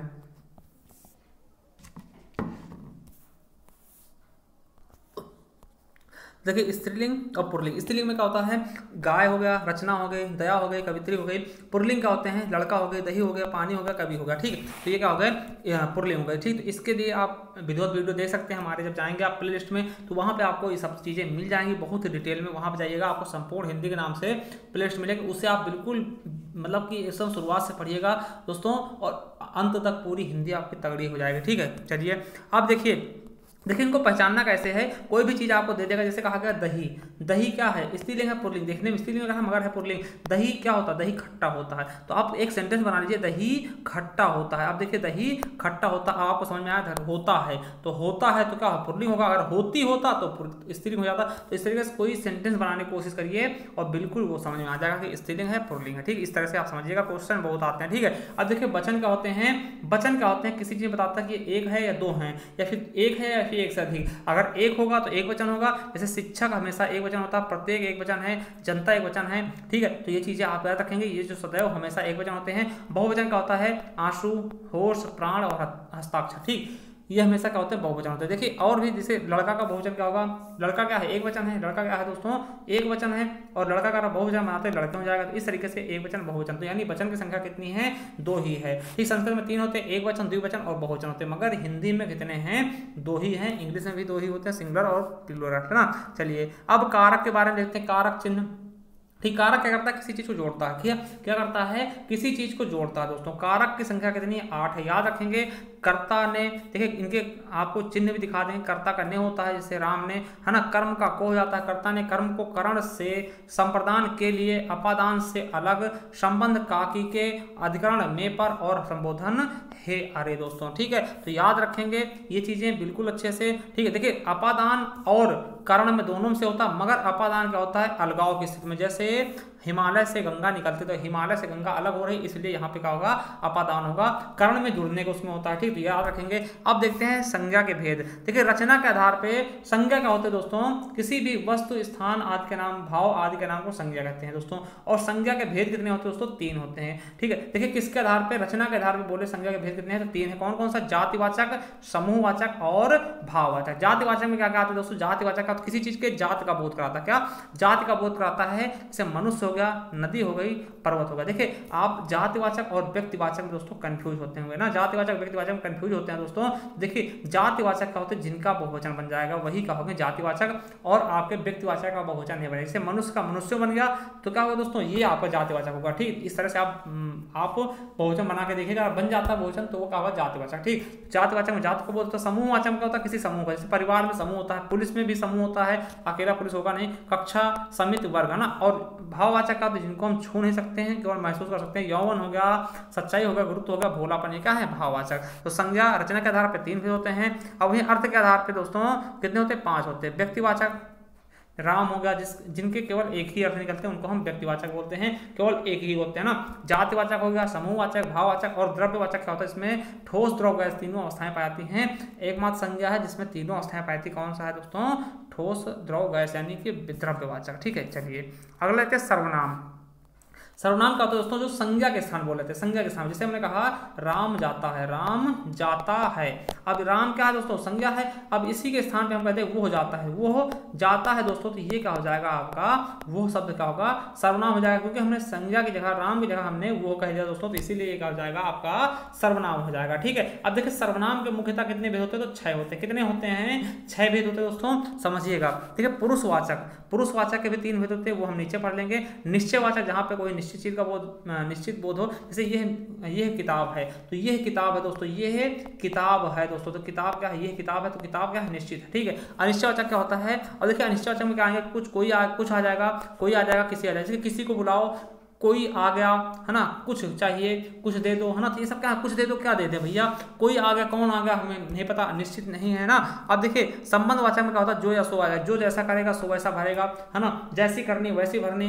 ये जो खड़ा है वो, ये जो खड़ा है जो है ना मेरा भाई है, तो ये क्या है संबंधवाचक है, जो या सो आएंगे संबंधवाचक की पहचान होती है। और प्रश्नवाचक में क्या होता है, लास्ट में प्रश्नवाचक का चिन्ह होगा, और कौन और क्या ऐसे सेंटेंस आते हैं तो प्रश्नवाचक होता है। वहीं अगर बात कर ले निजवाचक की, तो निजवाचक का में क्या होता है, स्वतः, स्वयं और खुदा, खुद है ना, स्वतः, स्वयं और खुद, ये सब क्या होते हैं निजवाचक, मतलब जो स्वयं के लिए प्रयोग है। जैसे कि मैं बाइक स्वयं चलाऊंगा, तो स्वयं आ गया, मैं अपने लिए कह रहा हूँ तो निजवाचक ना। मैं वो अपना काम स्वयं करो, तो ये क्या हो जाएगा निजवाचक हो जाएगा। मैं खुद से खाना बनाऊंगा, खुद खाना बनाऊंगा, खुद कपड़े धोलूंगा, तो ये क्या होगा दोस्तों, जो खुद के लिए प्रयोग ले जा रहे हैं, निजी के लिए ले जा रहे हैं, वो क्या होगा आपका निजवाचक सर्वनाम हो जाएगा। ठीक, अब देखिए जो पुरुषवाचक सर्वनाम था उसके 3 भेद होते हैं दोस्तों। ठीक है, कौन कौन से होते हैं, 3 भेद होते हैं, उत्तम पुरुष, मध्यम पुरुष और अन्य पुरुष। उत्तम पुरुष क्या होता है, जो बात करता है, जो बात करता है, जैसे मैं आप पढ़ा रहा हूं तो मैं क्या हो जाऊंगा उत्तम पुरुष। अब मैं अपने लिए क्या बोलूंगा, मैं, हम, हमने, मैंने। ठीक, जो मैं पढ़ा रहा हूं दोस्तों, तो मैं क्या हूं उत्तम पुरुष। ठीक है, अब देखिए आप लोग पढ़ा, तो आप लोग क्या हैं मध्यम पुरुष हैं। ठीक है, जैसे हम आप लोगों के लिए क्या बुलाएंगे, तुम आ जाओ, आप आ जाओ, आपको है ना, तो इस तरीके से सेंटेंस जो आप लोगों के लिए हम यूज करेंगे वो क्या होगा मध्यम पुरुष। आप लोग मध्यम पुरुष हैं इस समय। और अन्य पुरुष क्या है, तो आपको बता दें जो आपके सर्वनाम है यही आपका अन्य पुरुष, जिसके बारे में बात की जा रही है। तो किसके बारे में बात कर रहे हैं, किसके बारे में पढ़ा रहे हैं, तो हम सर्वनाम के बारे में पढ़ा रहे हैं, तो ये क्या है अन्य पुरुष होगा। जैसे अन्य पुरुष के लिए ये दूर के लिए होता है, जैसे वो हो गया, ये हो गया, वो हो गया, उन्होंने, वो, उनके ना। देखिए समझाने की कोशिश करें कि मान ले ये राम है, ठीक है, मान लिया कोई 2 व्यक्ति हैं। ठीक, क्या 2 व्यक्ति हैं, एक हो गया सुरेश हो गया, एक रमेश हो गया। क्या सुरेश हो गया, एक रमेश हो गया। ठीक है, अब देखिए सुरेश ने रमेश से कहा कि क्या है, कि राधा सुंदर है। क्या है, राधा सुंदर है। अब देखिए सुरेश कह रहा, तो ये क्या होगा, ये उत्तम पुरुष होगा। किससे कह रहा, रमेश से, तो रमेश क्या होगा मध्यम पुरुष होगा। और राधा के बारे में बात की जा रही है, तो राधा क्या हो जाएगी अन्य पुरुष। तो इस तरीके से समझिएगा। ठीक है, पुरुष का मतलब ऐसा नहीं केवल पुरुष की बात की जाए, इसमें नर और मादा दोनों के बारे में बात की जाएगी। ठीक है, चलिए अब अगला देखते हैं क्रिया। दोस्तों आपको पता होगा क्रिया क्या होती है, क्रिया धातु के मूल रूप से इसका निर्माण होता है। क्वेश्चन आएगा कि क्रिया का निर्माण किससे होता है, धातु के मूल रूप से। देखिए समझिएगा, जैसे क्या है, आपने देखा दौड़ और प्लस ना, क्या दौड़ और प्लस ना मिला के क्या होती है, दौड़ना क्रिया बन जाती है। क्या, दौड़ना बन जाता है क्रिया। अब देखिए दौड़ क्या है, अब क्रिया देखिए दौड़ क्रिया थोड़ी, दौड़ क्या है, धातु है, धातु में प्रत्यय ना जोड़ा तो क्या बन गया दौड़ना। तो दौड़ना क्रिया है, ना कि दौड़। तो दोस्तों आप कह सकते हैं कि धातु के मूल रूप से क्रिया का निर्माण होता है। देखिए सकर्मक क्रिया होती है जिसमें कर्म साथ में होता है, और अकर्मक क्या होता है जिनमें कर्म साथ में नहीं होता है, बिना कर्म का होता है। जैसे दौड़ना, ठीक है, जैसे रोना हो गया, हंसना हो गया, ये क्या है अकर्मक है। रोना हो गया, हंसना, क्या रोया पता नहीं। देखिए क्या करके आप क्वेश्चन करिएगा, अगर क्या का आंसर मिल जाता है दोस्तों तो वो सकर्मक होगा, अगर नहीं मिलता है दोस्तों तो वो अकर्मक हो जाएगा। जैसे पूछ लेगा रोना कैसी क्रिया है, तो रोना क्या है दोस्तों, क्या रोया, तो कुछ पता नहीं, सोया, सोना क्या है, क्या सोया, है ना। क्या हंसा, तो ये क्या है, रोना हंसना सोना, ये क्या है, अकर्मक क्रिया है। वहीं बोलते हैं कि लिखना, तो लिखना क्या है, सकर्मक है। क्या लिखा, तो बोलते हैं आपने मैथ लिखा है ना, क्या पढ़ा, तो आप बता दो कि भैया अभी हिंदी पढ़ रहे हैं संदीप सर से ना, ज्ञान आरबीएल पे, ठीक, ज्ञान एजुकेशन आरबीएल। तो ये चीज आप पता ना, सकर्मक क्या होता है, अकर्मक क्या होता है। क्या का क्वेश्चन करिए, अगर आंसर मिलता है तो सकर्मक होगा, नहीं मिलता तो अकर्मक हो जाएगा दोस्तों।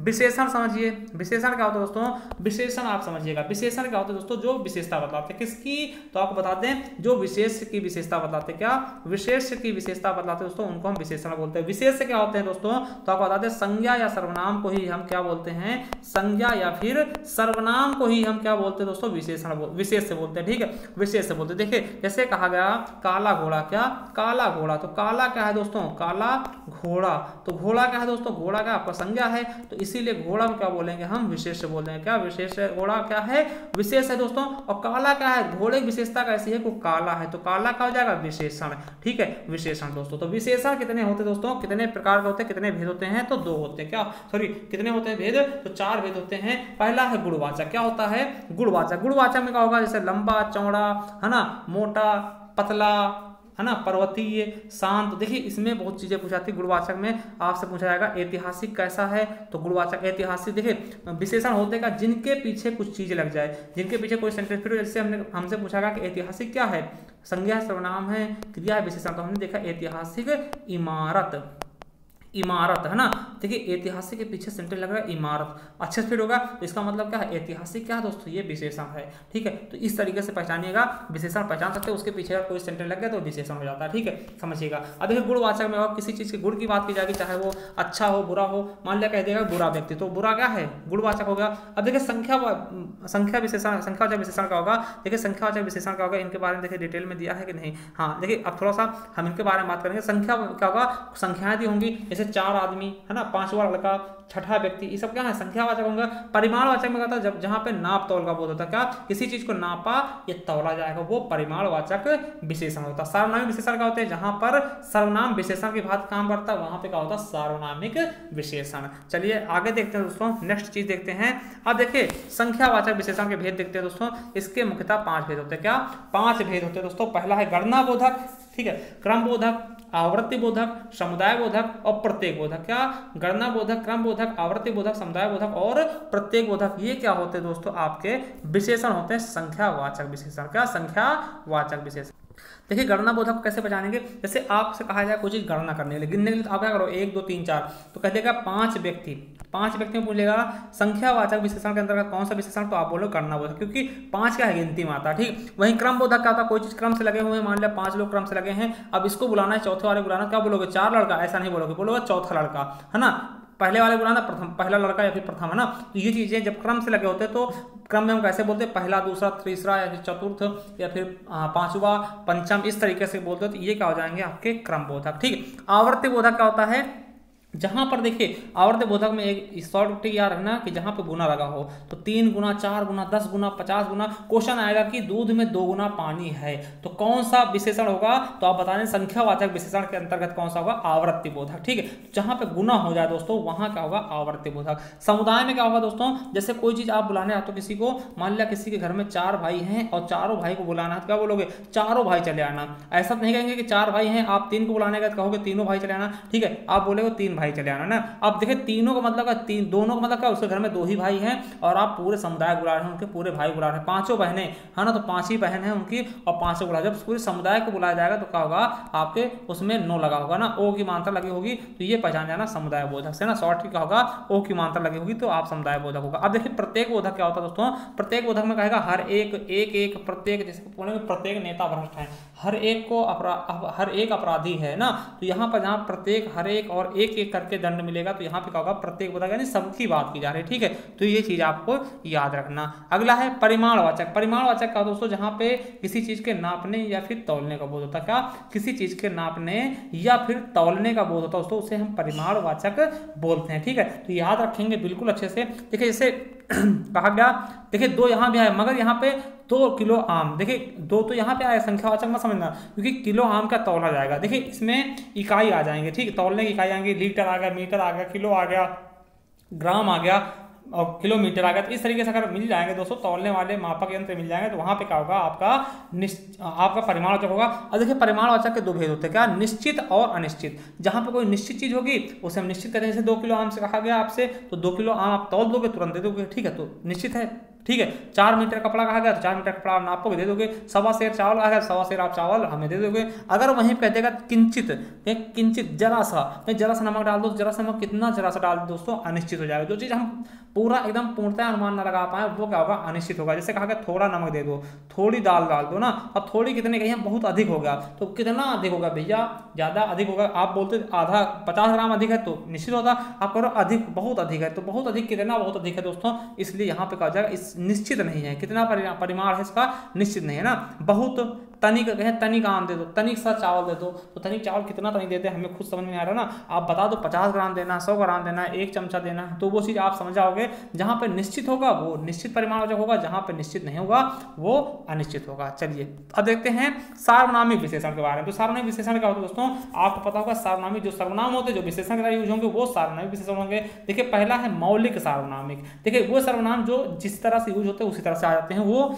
मौलिक सर्वनाम। जैसे यह घर मेला, देखिए ये क्या है, सर्वनाम है, और घर की विशेषता बता रहा क्या, घर की विशेषता क्या कि ये वाला घर, तो ये क्या है, सर्वनाम है, इसीलिए क्या हो जाएगा, मौलिक सार्वनामिक यानी सार्वनामिक विशेषण। और यौगिक सार्वनामिक क्या होता है, जब इनको थोड़ा चेंज कर दिया, जैसे ऐसा आदमी नहीं देखा, तो ऐसा क्या है, ये मौलिक है, ठीक है तो सर्वनाम, मगर ये क्या होगा, यौगिक सर्वनाम होगा, ठीक, जुड़ के बना है, ठीक, ये है क्या है, ठीक। तो ये चीजें आप समझ जाइएगा, जो सर्वनाम अब विशेषण की भांति प्रयोग में आते हैं तो उन्हें हम क्या बोलते हैं, सार्वनामिक विशेषण बोलते हैं दोस्तों, ठीक। तो याद रखेंगे। अब देखते हैं हम क्या, वाच्य। वाच्य के बारे में देखेंगे।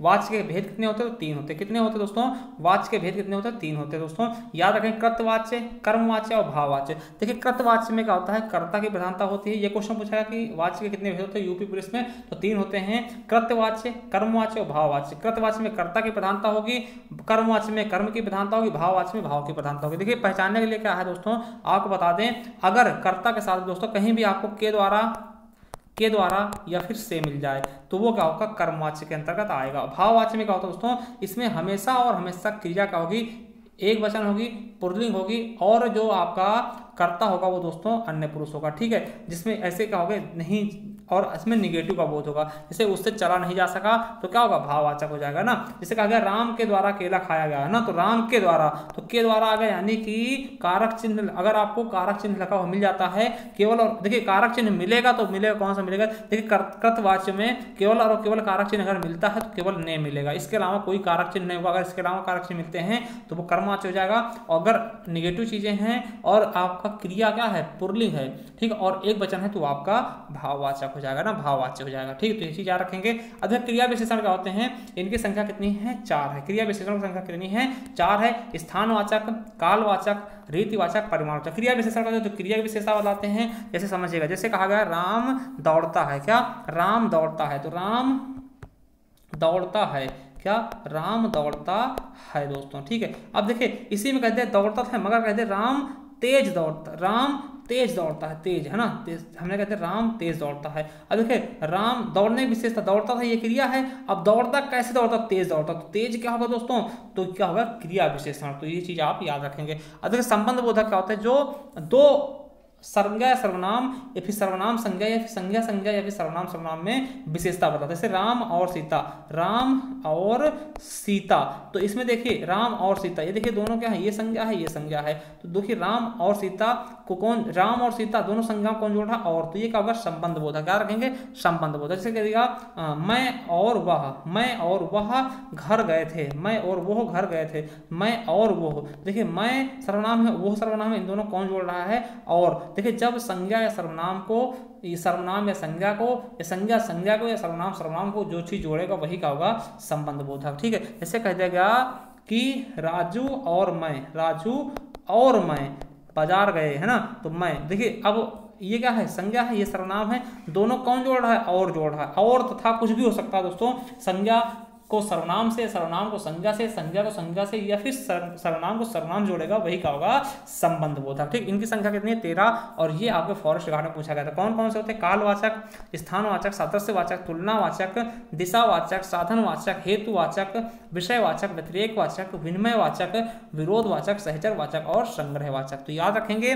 चलिए अगला है समुच्चय बोधक। क्या, समुच्चय बोधक दोस्तों, समुच्चय बोधक क्या होता है दोस्तों, इसमें आपको बता दें, समुच्चय बोधक क्या होता है, दो वाक्यों को जोड़ता, क्या, दो उपवाक्यों को जोड़ता। जैसे कहा गया कि सुबह हुई, सुबह हुई, ठीक, हुई एक सेंटेंस हो गया, सुबह हुई, मैं उठ गया, मैं उठ गया, उठ गया, ये भी एक सेंटेंस होगा। देखिए सुबह हुई एक सेंटेंस पूरा है, मैं उठ गया ये भी एक सेंटेंस पूरा है। देखिए दो वाक्य हो गए, ये एक वाक्य ये है और ये एक वाक्य है। अब दोनों वाक्यों को मैं चाहता हूं जोड़ दूं, तो किसके सहारे जोड़ूंगा, तो जिसके सहारे मैं जोड़ूंगा वही क्या होगा, आपका समुच्चय बोधक। सुबह हुई और मैं उठ गया, तो देखिए और के सहारे हमने जोड़ा, तो और क्या हो गया, संबंध, समुच्चय बोधक। देखिए समुच्चय बोधक क्या करता है, दो वाक्य को जोड़ता है, और संबंध बोधक क्या करता है, दो संज्ञा सर्वनाम को जोड़ता है। ठीक है, तो ये चीजें समझेंगे। तो सुबह हुई और मैं उठ गया, यानी कि अगर कह दें कि सूरज निकला और चिड़िया चहचहाने लगी, तो सूरज निकला एक सेंटेंस अपने आप में है, चिड़िया चहचहाने लगी ये भी एक सेंटेंस है, इसलिए यहाँ पे क्या हो जाएगा,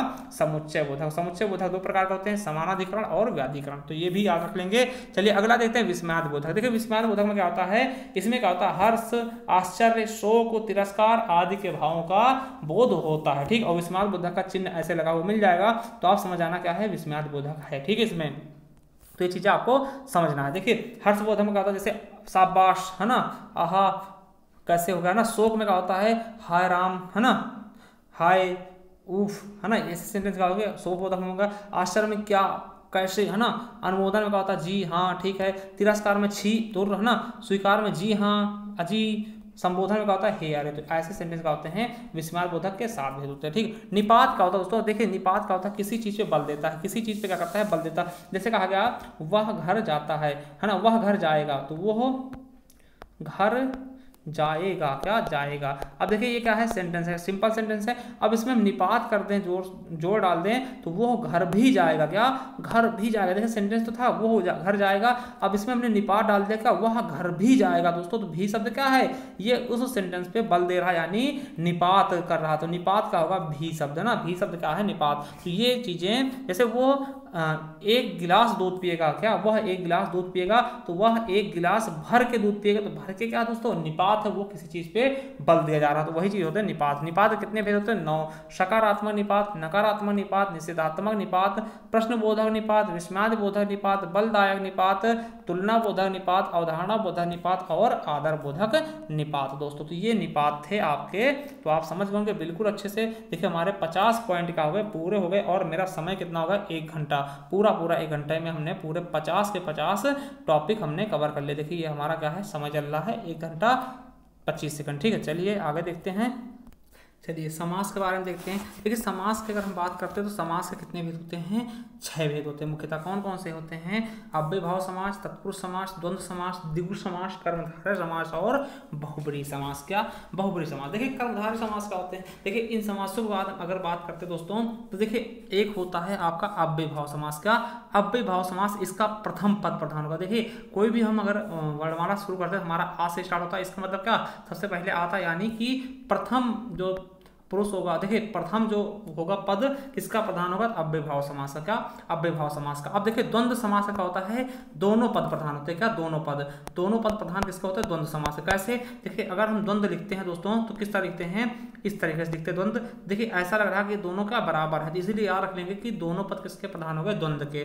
देखिए बहुब्रीहि समास क्या है दोस्तों, इसका कोई भी पद प्रधान नहीं होता है, या फिर कहें तो इसका तीसरा पद प्रधान होगा। क्या, क्वेश्चन आएगा कि किस समास का कोई भी पद प्रधान नहीं होता, या फिर किस समास का तीसरा पद प्रधान था, तो वो बहुब्रीहि है। देखिए हमने देखा द्वंद्व के दोनों पद और अव्ययभाव का पहला पद, और बाकी जो तीनों के तीनों मिलते दोस्तों, इनका क्या होता है, अंतिम पद प्रधान होगा। तो याद रखेंगे पहले वाले यानी अव्ययभाव का पहला पद, द्वंद्व का दोनों पद और बहुब्रीहि का कोई पद नहीं प्रधान होता, बाकी सबके दोनों पद प्रधान, मतलब कि अंतिम पद प्रधान होंगे। ठीक है, देखिए अव्ययभाव समास में क्या होता है, इसमें क्या होते हैं दोस्तों, आपको पता होगा उपसर्ग पाए जाएंगे। जैसे क्या हो गया है, यथा हो गया, है ना, और आ हो गया, ठीक है, और भी हो गए, अनु हो गया, उप हो गया, है ना, बे हो गया।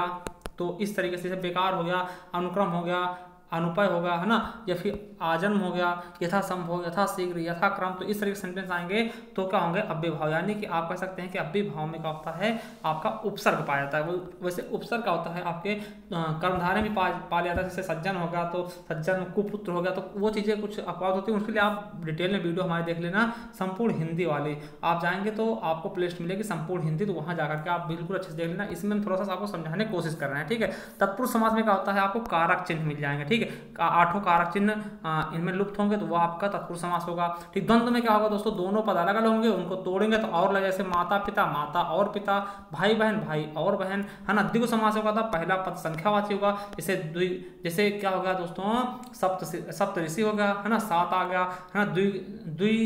देखिए द्विपट्टा हो गया, है ना, द्विपट का समूह द्विपट्टा हो गया, है ना। अब देखिए इसी तरह से चौराहा हो गया दोस्तों, है ना, तिराहा होगा, 3 राहों का समूह, तो जो संख्यावाचक शब्द आएंगे वो क्या हो जाएंगे, द्विगु हो जाएंगे। कर्मधारय में क्या होता है, विशेष विशेषण संबंध होता है, क्या विशेष विशेषण संबंध होता है दोस्तों, जैसे कहा गया नीलमणि, है ना, नील कमल, तो नील कमल हो जाएगा, ठीक। विशेष विशेषण और उपमेय उपमान का संबंध होता है। क्वेश्चन आएगा किस समास में विशेष विशेषण संबंध होता और उपमेय उपमान का संबंध होता है, दोस्तों कौन सा है आपका कर्मधारय समास, ठीक है। जैसे आप देखेंगे दोस्तों, महात्मा, महान है जो आत्मा, इसमें है जो आ जाता है, ठीक, महान है जो आत्मा, ठीक, मृग नैनी, मृग रूपी नैनी, है ना, या फिर जो भी चीजें हैं दोस्तों, इसमें क्या होगा विशेष विशेषण संबंध होगा, वो कर्मधारय होगा, ठीक है। तो कर्मधारय का अंतिम पद प्रधान होता है, आपको पता होगा, ठीक। अब बहुब्रीहि समास में क्या होता है, कोई भी पद प्रधान होता है, यानी यहाँ पे तीसरा पद प्रधान होगा, आप कह सकते हैं तीसरा पद प्रधान, ठीक है। तीसरा पद कैसे, जैसे कहते हैं लंबोदर, तो लंबा है उधर जिसका अर्थात गणेश, तो जहां पे तीसरा पद प्रधान होगा वो क्या होगा आपका बहुब्रीहि समास। तो इस तरीके से आप बहुब्रीहि समास को अच्छे से समझ लीजिएगा। चलिए अगला देखते हैं संधि पार्ट, क्या संधि के बारे में देखते हैं एकदम अच्छे से, ठीक है। देखिए संधि के भेद कितने होते हैं दोस्तों, तो 3 भेद होते हैं, स्वर संधि, व्यंजन संधि, विसर्ग संधि। देखिए व्यंजन संधि में क्या होता है दोस्तों, आप समझ लीजिएगा कि व्यंजन संधि को कैसे पहचान सकते हैं। व्यंजन संधि में क्या होता है दोस्तों, हलंत लगा होगा, क्या हलंत लगा होगा, यानी कि स्वर रहित होगा आगे, ठीक है।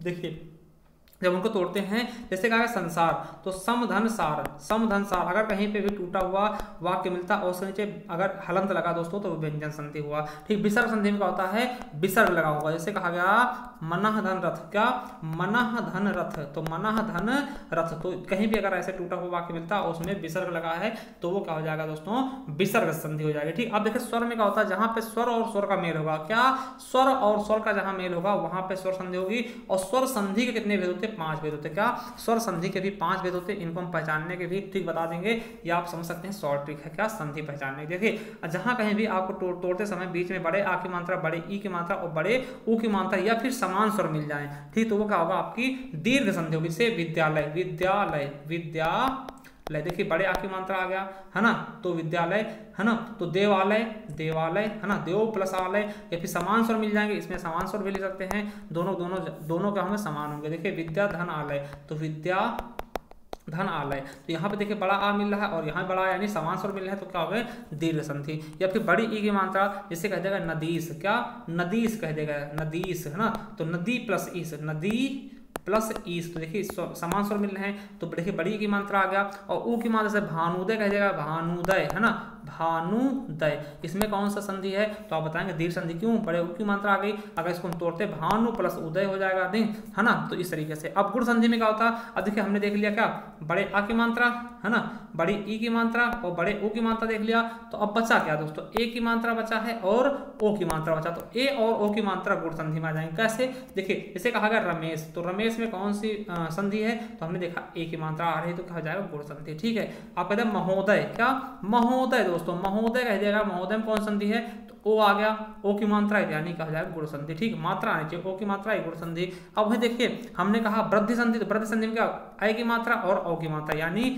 ये वाली मात्रा आ जाए या फिर ये वाली मात्रा। जैसे कहा गया आपसे कह देगा मतायक के, क्या मतायक के, देखिए ऐ की मात्रा आ गई, यानी क्या हो जाएगा वृद्धि संधि, है ना। वहीं कह जाएगा एकाएक, क्या एकाएक, एकाएक में ऐ की मात्रा आ गई, ये क्या होगा दोस्तों आपका वृद्धि संधि। अब वहीं कह जाएगा महौज, क्या महौज, क्या महौज दोस्तों, तो हौज औ की मात्रा आ गई, यानी क्या होगा दोस्तों वृद्धि संधि। तो महोषधि, क्या महोषध दोस्तों, बहुत बार पूछा गया महोषधि, तो औ की मात्रा आ गया, इसीलिए क्या होगा वृद्धि संधि। अब देखिए यण संधि क्या होता है दोस्तों, यण संधि में क्या होगा आपको बता दें कि किसी भी वर्ण में, क्या किसी भी वर्ण में आपका अगर अर्ध या आता है आधा या फिर आधा वा आता दोस्तों, तो आपका क्या आ जाएगा, ठीक है। देखिए समझिएगा, कोई भी अगर सेंटेंस दोस्तों अगर उसके या वा और वा के पहले कोई अर्ध व्यंजन आ जाए, क्या अर्ध व्यंजन आ जाए, या और वा के पहले कोई अर्ध व्यंजन आ जाए दोस्तों, तो वहां पे यण संधि होगा। जैसे देखिए यद्यपि कहा गया, यद्यपि, है ना, तो ऐसे लिखेंगे यद्यपि। अब देखिए या के पहले क्या आ गया दोस्तों, आधा दा आ गया, यानी क्या हो गया, ये आपका यण संधि होगा, ठीक है। इस तरह से देखिए, इस तरह से आपको समझना है, ठीक है। तो इस तरीके से आप समझ सकते हैं कि कहीं भी अगर या और वा के पहले कोई आधा व्यंजन आता है दोस्तों, तो वो क्या होगा, यण संधि हो जाएगा, जैसे, ठीक है। तो इस तरीके से आप बिल्कुल अच्छे से समझ सकते हैं, कोई दिक्कत नहीं होनी चाहिए।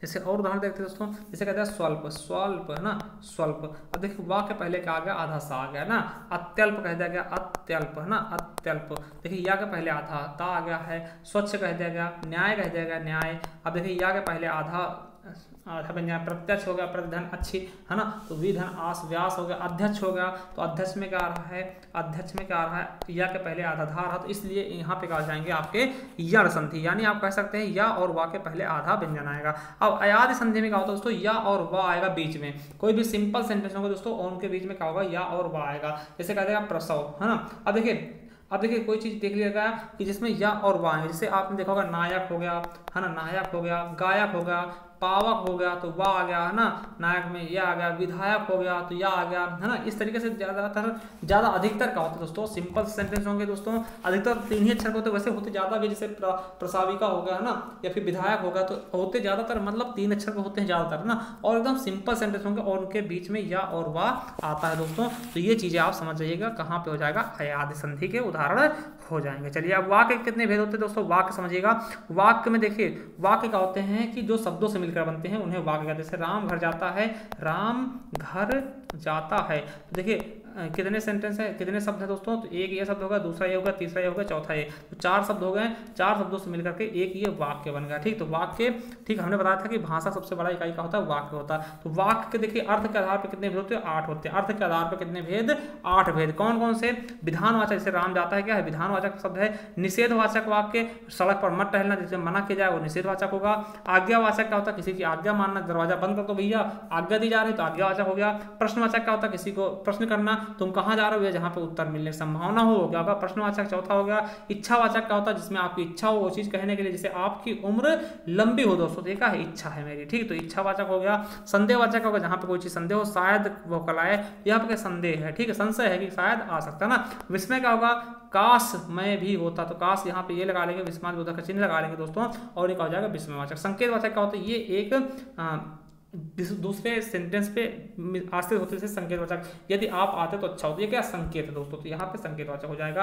आप कह सकते हैं कि अर्थ के आधार पर जो है वाक्य कितने भेद होते हैं, 8 भेद होते हैं। ये 8 भेद आप समझ लीजिएगा, ठीक है। चलिए अब आगे देखते हैं वाक्य के आधार पर, बहुत बार पूछाते हैं वाक्य के आधार पे कितने भेद है दोस्तों, वाक्य के रचना के आधार पर कितने भेद है, तो 3 है। कौन कौन से हैं, सरल वाक्य, संयुक्त वाक्य और मिश्रित वाक्य, सरल, संयुक्त और मिश्रित वाक्य। तो ये बिल्कुल अच्छे से देखने वाले हैं हम।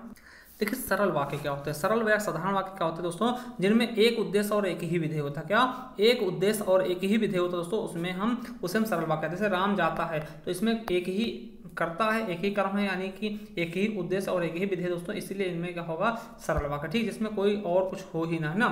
अब संयुक्त वाक्य क्या होते हैं, संयुक्त वाक्य क्या होंगे दोस्तों, जब कोई वाक्य का हो कि और, एवं, अथवा, या, तथा, इसलिए, अतः, फिर भी, तो, नहीं, तो, किंतु, परंतु, पर आदि सेंटेंसों के माध्यम से जुड़ा हो वो संयुक्त वाक्य होता है। जैसे कहा गया राम गया और सीता आई, तो और आ गया दोस्तों, राम एवं सीता जा रहे हैं, तो क्या हो जाएगा, एवं आ गया दोस्तों। अथवा जैसे कि या तो खेलो अथवा पढ़ लो, है ना, तो यहाँ पे क्या हो जाएगा, अथवा आ गया तो संयुक्त वाक्य होगा, है ना। इस तरीके से मतलब कोई चीज वो पास हो जाता है इसलिए पढ़ा नहीं, उसे पता था वो पास हो जाएगा इसलिए पढ़ा नहीं, तो इसलिए आ गया, है ना। मतलब कहने का मतलब किंतु, परंतु, अपितु, लेकिन, तथा, एवं, अथवा, ऐसे सेंटेंस अगर किसी बीच में आते हैं दोस्तों, तो वो कौन सा वाक्य होगा, आपका संयुक्त वाक्य हो जाएगा। क्या हो जाएगा, संयुक्त वाक्य। अगला देखते हैं मिश्रित वाक्य क्या होते हैं दोस्तों, अगर जब कोई सेंटेंस दोस्तों 2 उपवाक्य दोस्तों किसी भी सहारे से, मतलब कि जो, वह, जितना, उतना, जैसा, तैसा, वैसा, जब, तब, जहां, वहां, अगर, यदि, तो, है ना, इस तरह से जुड़े हों दोस्तों, वो मिश्रित वाक्य होंगे। जैसे कहा गया कि वो जानता है कि ठीक, तो वो जानता है कि उसके अक्षर अच्छे नहीं बनते। तो की आ गया दोस्तों, जो ऐसा करेगा वो ऐसा भरेगा, तो जो और वो आ गया, है ना। जितना कमाओगे उतना खाओगे, तो जितना उतना आ गया। मतलब जो रैमी वाले शब्द होते हैं, मतलब मिलते जुलते शब्द आते हैं, वो आपके मिश्रित वाक्य में जैसी करनी वैसी भरनी, जैसा करोगे वैसा पाओगे, है ना। तो ये भी क्या होगा, मिश्रित वाक्य होगा। जब जाओगे तब मिलेगा, तो ये भी क्या होगा, मिश्रित वाक्य होगा। जहां वहां, है ना। अगर पढ़ोगे तो पास हो जाओगे, अगर पढ़ोगे तो पास हो जाओगे। देखिए अगर तो आ गया, यदि पढ़ोगे तो पास हो जाओगे, तो भी ये भी क्या होगा, मिश्रित वाक्य। तो आप समझ गए होंगे, है ना, सरल वाक्य और संयुक्त वाक्य और मिश्रित वाक्य बिल्कुल अच्छे से समझ गए होंगे। अब देखिए काल क्या होता है दोस्तों, काल कितने प्रकार के होते हैं, तो कितने प्रकार के होते हैं, 3 प्रकार के होते हैं। वर्तमान काल, भूतकाल, भविष्य काल। वर्तमान काल का होता है जो चल रहा होता है, भूतकाल बीता हुआ होता है, भविष्य काल आने वाला काल होता है। तो यहाँ से क्वेश्चन बहुत बनते हैं दोस्तों, क्या यहाँ से क्वेश्चन बहुत बनते हैं, और इनके हम शॉर्ट ट्रिक देखने वाले हैं कि किस प्रकार से इनको पहचान सकते हैं। तो पहले देखते हैं वर्तमान काल। अगर क्वेश्चन आएगा कि वर्तमान काल के भेद कितने होते हैं दोस्तों, तो वर्तमान काल कितने भेद होते हैं, 5 भेद होते हैं। क्या 5 भेद होते हैं, सामान्य वर्तमान, तात्कालिक वर्तमान, पूर्ण वर्तमान, संदिग्ध वर्तमान और संभाव्य वर्तमान। क्या, संभाव्य वर्तमान। देखिए सामान्य वर्तमान का होता है जिसमें ता है, ती है, ते है, ता हूं ऐसे सेंटेंस आते हैं, वो क्या होते हैं, अंतिम अंत में क्या आएंगे, ता है, ती है, ते है, ता हूं ऐसे सेंटेंस आएंगे, वो क्या होगा, सामान्य वर्तमान। जैसे राम जाता है, ठीक है, सीता खाती है ना, लड़के खेलते हैं और मैं जाता हूँ, है ना। तो ये ता हूँ, ती है, ते है ऐसे सेंटेंस आएंगे, सामान्य वर्तमान होंगे। वहीं अगर बात करें तात्कालिक वर्तमान, तात्कालिक वर्तमान का जो तत्काल चल रहा हो, जैसे वह जा रहा है, वह जा रहा है ना। तो देखिए रहा है आ गया, वह जा रही है तो रही है आ गया, बच्चे खेल रहे हैं तो रहे हैं आ गया, तो और मैं जा रहा हूँ तो रहा हूँ आ गया। तो देखिए रहा है, रही है, रहे हैं ऐसे सेंटेंस आएंगे दोस्तों, तो क्या होगा, तात्कालिक वर्तमान काल आ जाएगा। अब देखिए पूर्ण वर्तमान काल, तो जिसमें आपको लगे कि ये क्या होगा, कार्य पूरा हो। जैसे वो पढ़ी है ना, वो पढ़ चुका है ना, तो चुका है हो गया। तो इस तरीके से सेंटेंस आएंगे, जैसे वो पढ़ चुकी है, वो खाना खा चुकी है, तो चुका है, चुकी है ऐसे सेंटेंस आएंगे, तो क्या हो जाएगा, पूर्ण वर्तमान हो जाएगा। अब संदिग्ध वर्तमान क्या है, उसमें ता होगा या फिर ती होगी या फिर ते होंगे, संदिग्ध होगा ना। जैसे वो जाती होगी, अब देखिए वो जाती होगी, पता नहीं गई है होगी कि नहीं गई होगी, यहाँ पे थोड़ा कंफ्यूज है, ठीक है। तो क्या होगा, वो जाती होगी, तो ये क्या हो जाएगा दोस्तों, संदिग्ध वर्तमान काल हो जाएगा ना। वो जाती होगी, राम खाता होगा, है ना। तो ये चीजें क्या हो जाएंगी, वो आपके जिसमें लास्ट में ता होगा, ती होगी, ते होंगे ऐसे सेंटेंस आएंगे, वो क्या होगा, संदिग्ध वर्तमान काल हो जाएगा। अब वहीं संभाव्य वर्तमान की बात करते हैं, तो हो आ जाएगा, जैसे वो गया हो, है ना, गया हो, पता नहीं गया हो कि ना गया हो, ठीक है। रहा होगा, राम जा रहा होगा, तो रहा होगा दोस्तों, राम जा रहा होगा, या फिर वो सो रही होगी तो रही होगी, या फिर रहा होगा। संभाव्य, संभावना व्यक्त की जाती है दोस्तों, वहां पे क्या होगा, संभाव्य वर्तमान काल। चलिए अगला देखते हैं दोस्तों, भूतकाल। भूतकाल क्या होता है दोस्तों, जो बीता हुआ काल होता है उसे हम भूतकाल बोलते हैं, और भूतकाल के सबसे ज्यादा भेद होते हैं, यानी कि 6 भेद होते हैं। कितने भेद होते हैं, 6 भेद होते हैं दोस्तों। तो देखिए भूतकाल में सामान्य भूत, आसन्न भूत, पूर्ण भूत, अपूर्ण भूत, संदिग्ध भूत और हेतु हेतुमत भूत। दोस्तों ये क्वेश्चन आपसे पूछाते हैं कि भूतकाल के कितने भेद हैं, हिंदी में तो आप बता देंगे 6 भेद हैं, ठीक। देखिए भूतकाल में पहला होता है सामान्य भूत। क्या, सामान्य भूत, जिसको आप बोलते हैं पास्ट इंडेफिनिट टेंस, ठीक है। तो देखिए समझिएगा, सामान्य भूत में क्या होगा, या ई या फिर ए आएगा लास्ट में, जैसे गया, है ना, गया गया, गया गया गया, है ना, गया गया गया, ठीक है। तो ये चीज आ गया, है ना। जैसे वह, उसने खाया, उसने खाया, है ना, उसने खाना खाया, वो राम गया, है ना।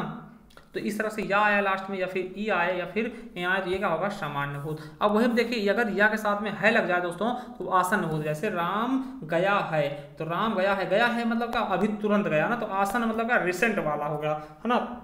सीता खाई है, लड़के गए हैं, देखिए गए हैं लग गया, इसका मतलब तुरंत हुआ काम, तो ये आसन्न भूत हो जाएगा। अब पूर्ण भूत का जो लगे कि हाँ पहले समय पूरा हो गया था, जैसे सीता गया था, मैंने देखा था, है ना, आप, वो गया था, है ना, वो आई थी, है ना। तो देखिए आई थी मतलब क्या, पूरा हो गए थे, वे गए थे, है ना। तो देखिए यहाँ पे ए थे, या फिर या था, या फिर ई थे, ऐसे सेंटेंस आएंगे तो क्या होगा, पूर्ण भूत हो जाएगा। अब देखिए अपूर्ण भूत क्या होता है, जैसे हमने देखा था वहां पे तात्कालिक वर्तमान था, उसी प्रकार से यहाँ पे अपूर्ण भूत होगा, ठीक है। जैसे रहा के साथ में था, थी, जैसे राम जा रहा था, सीता जा रही थी, बच्चे खेल रहे थे, है ना। तो रहा था, रही थी, रहे थे, तो ऐसे सेंटेंस आएंगे तो अपूर्ण भूतकाल हो जाएगा दोस्तों, ठीक है। अब देखिए संदिग्ध भूत क्या होता है दोस्तों, या होगा, ई होगी या फिर ए होंगे, है ना। अब देखिए या होगा या फिर ई होगी या फिर ए होंगे, यानी हम कह सकते हैं दोस्तों कि जो आपका सामान्य भूत है उसमें अगर होगा लगा दे दोस्तों तो क्या हो जाएगा, संदिग्ध भूत बन जाएगा। क्या, अगर सामान्य भूत में हम होगा लगा दे दोस्तों तो क्या होगा, संदिग्ध भूत हो जाएगा। देखिए जैसे क्या कि जैसे कह देगा कि राम गया होगा, क्या राम गया होगा, ठीक है, मोहन खाया होगा तो सीता खाई होगी, तो ये क्या है, हो या होगा, ई होगी, ए होंगे ना, तो बच्चे गए होंगे, तो देखिए ए होंगे आ गया, तो गए होंगे मतलब क्या, पता नहीं गए होंगे कि नहीं गए होंगे, ये क्या है, कंफर्म नहीं है, ये क्या है आपका संदिग्ध है दोस्तों, क्या है, संदिग्ध है, तो इसीलिए क्या हो जाएगा, ये संदिग्ध भूत हो जाएगा। ठीक, समझ गए होंगे। अब हेतुत्मक भूत क्या होता है दोस्तों, देखिए इसमें क्या होता है, ता होता है, ती होते हैं, ते होते हैं, ठीक है। जैसे सीता जाती, देखिए कोई काम होने वाला होता मगर हो नहीं पाता किसी कारणवश, तो क्या होता है, हेतुत्मक भूत होता है। जैसे सीता जाती, अब पता नहीं जा पाई, पता नहीं क्यों नहीं गई, उसके जाने का मन नहीं था या कोई साथ में था नहीं, ठीक। तो ये चीजें, जैसे मैं पढ़ता, अब देखिए मैं पढ़ता तो ता आ गया ना, देखिए मैं पढ़ता मगर पढ़ा नहीं हूँ, ठीक है, पढ़ा नहीं हूँ, कार्य हुआ नहीं है। अब किस कारण नहीं पढ़ा मैं, कि पता नहीं लाइट नहीं थी, कि मेरा मन नहीं था, मतलब कार्य होने वाला था मगर हो नहीं पाया। अगर ऐसे सेंटेंस ऐसी कंडीशन आती तो क्या होगा, आपका हेतुत्मक भूत हो जाएगा। ठीक, तो आप समझ गए कि आपने देखा वर्तमान काल के 5 भेद हैं, भूतकाल के कितने भेद हैं, तो 6 भेद हैं। अब देखते हैं अंतिम और लास्ट क्या है आपका, भविष्य काल। क्या, भविष्य काल, तीसरा काल क्या है, भविष्य काल। इसमें देखिए भविष्य काल में होने वाली क्रियाओं का बोध होगा। ठीक, अब देखिए भविष्य काल के 3 ही भेद होते हैं। जब देखिए जब कोई कार्य शुरू ही नहीं हुआ तो उसका अंत कैसे हो सकता है, इसीलिए भविष्य काल के 3 ही भेद होते हैं। एक सामान्य भविष्य होगा जिसमें गा गी गे, जैसे राम गया, सीता आ गई, है ना, और बच्चे गए, है ना, तो ये क्या हो जाएगा, भविष्य, सामान्य भविष्य होगा। अब देखिए संभाव्य में क्या होगा, शायद लगा होगा, संभव लगा होगा, लगता है लगा होगा, या फिर हो सकता है, कदाचित, है ना, शायद जैसे कहेगा कि शायद कल वर्षा होगी, है ना, शायद कल वर्षा होगी, यानी क्या, संभाव्य, संभावना व्यक्त की जा रही, शायद हो सकती है कि हो जाए, संभव है कि वो पास हो जाए, लगता है कल मोहन आए, नहीं हो सकता है कि कल ना आए, है ना, तो ये क्या संभावनाएं है दोस्तों, तो वहां पे क्या होता है, संभाव्य भविष्य हो जाएगा। क्या, संभाव्य भविष्य हो जाएगा। वही अगर बात करें दोस्तों हेतुत्मक भविष्य की, तो जो शर्त वाले प्रश्न आते दोस्तों, शर्त वाले वाक्य होते हैं, वो क्या होते हैं, हेतुत्मक भविष्य में। जैसे तुम पढ़ोगे तो पास हो जाओगे, है ना, राम आएगा तो श्याम भी आएगा दोस्तों। तो यहाँ देखिए क्या होता है, सेंटेंस क्या है, एक वाक्य दूसरे वाक्य पे निर्भर है दोस्तों, शर्त वाली चीजें लगाई जा रही है, तो यहाँ पे क्या हो जाएगा, आपका भविष्य काल हो जाएगा। क्या हो जाएगा दोस्तों, भविष्य काल। तो एक बार देख लीजिएगा कि आप देखेंगे तो क्या वर्तमान काल के दोस्तों कितने भेद हैं, 5 भेद हैं। भूतकाल के कितने हैं दोस्तों, तो भूतकाल कितने हैं, 6 हैं। और भविष्य काल कितने हैं दोस्तों, तो भविष्य काल के टोटल 3 भेद हैं। तो याद रखिएगा, बहुत ही ज्यादा इंपॉर्टेंट है। चलिए अब रस की बात करते हैं, तो रस के बारे में आप जान लीजिएगा, रस के कितने भेद हैं दोस्तों, तो 9 भेद हैं। कितने भेद हैं, रस के 9 भेद हैं दोस्तों। तो याद रखेंगे, क्वेश्चन पूछेगा, क्या पूछेगा दोस्तों, कि रसों की संख्या कितनी है, तो आपको 9 बताने, 11 नहीं बताने, ठीक है। देखिए पूछेगा कि भरत मुनि के अनुसार कितने रस है, तो आपको 8 बताने, क्या 8 ही बताने दोस्तों, और उन्होंने शांत रस को रस नहीं माना, ठीक है। और अगर पूछे कि रसों की संख्या कितनी, 9, भरत मुनि के अनुसार पूछे तो 8 बता देना, अगर रसों की संख्या पूछे 9 बोले, अगर पूछ ले कुल रसों की संख्या कितनी है आधुनिकता के हिसाब से, तब 11 बताना आप, ठीक है। तो चलिए देखिए, पहला रस कौन सा, श्रृंगार रस, दूसरा क्या है, करुण रस, तीसरा अद्भुत रस, चौथा रौद्र रस, फिर वीर रस, फिर हास्य रस, फिर भयानक रस, विभत्स रस, शांत रस, और वात्सल रस, और भक्ति रस। तो ये कितने हो गए, टोटल 11 हो गए। अब क्वेश्चन आपको दोबारा बता दे रहे हैं कि भरत मुनि के अनुसार 8 पूछेगा, उन्होंने शांत रस को नहीं माना था, ठीक है, शांत रस को उन्होंने अपनी श्रेणी में नहीं रखा था, ठीक है। अब चलिए अब देखते हैं स्थायी भाव संख्या कितनी है। तो देखिए जितने आपके रस होंगे और हर एक का स्थायी भाव होगा, तो आप कह सकते हैं दोस्तों स्थायी भाव बहुत बार पूछा था, तो याद रखेंगे। देखिए श्रृंगार रस का स्थायी भाव क्या होगा, रत या प्रेम होगा, करुण रस का क्या होगा, शोक हो जाएगा, और अद्भुत का होगा आश्चर्य या विस्मय हो जाएगा दोस्तों। रौद्र रस का क्या होगा, स्थायी भाव तो क्रोध हो जाएगा, वीर का क्या होगा, उत्साह हो जाएगा, वीर का उत्साह बढ़ाता है, हास्य का क्या होगा, हास्य हो जाएगा दोस्तों, और भयानक का क्या होगा, स्थायी भाव भय हो जाएगा, विभत्स का क्या होगा, जुगुप्सा या फिर घृणा हो जाएगा, शांत का निर्वेद होगा, वात्सल्य का स्नेह या फिर वात्सल्य रस हो जाएगा, ठीक, और वात्सल रति हो जाएगा, और भक्ति रस का होगा, अनुराग हो जाएगा। तो याद रखना ये चीज की सबसे इंपॉर्टेंट है कि भरत मुनि ने या फिर भरत मुनि के अनुसार रसों और स्थायी भावों की संख्या कितनी मानी गई है, 8 मानी गई, ठीक है, कितनी मानी गई है, 8।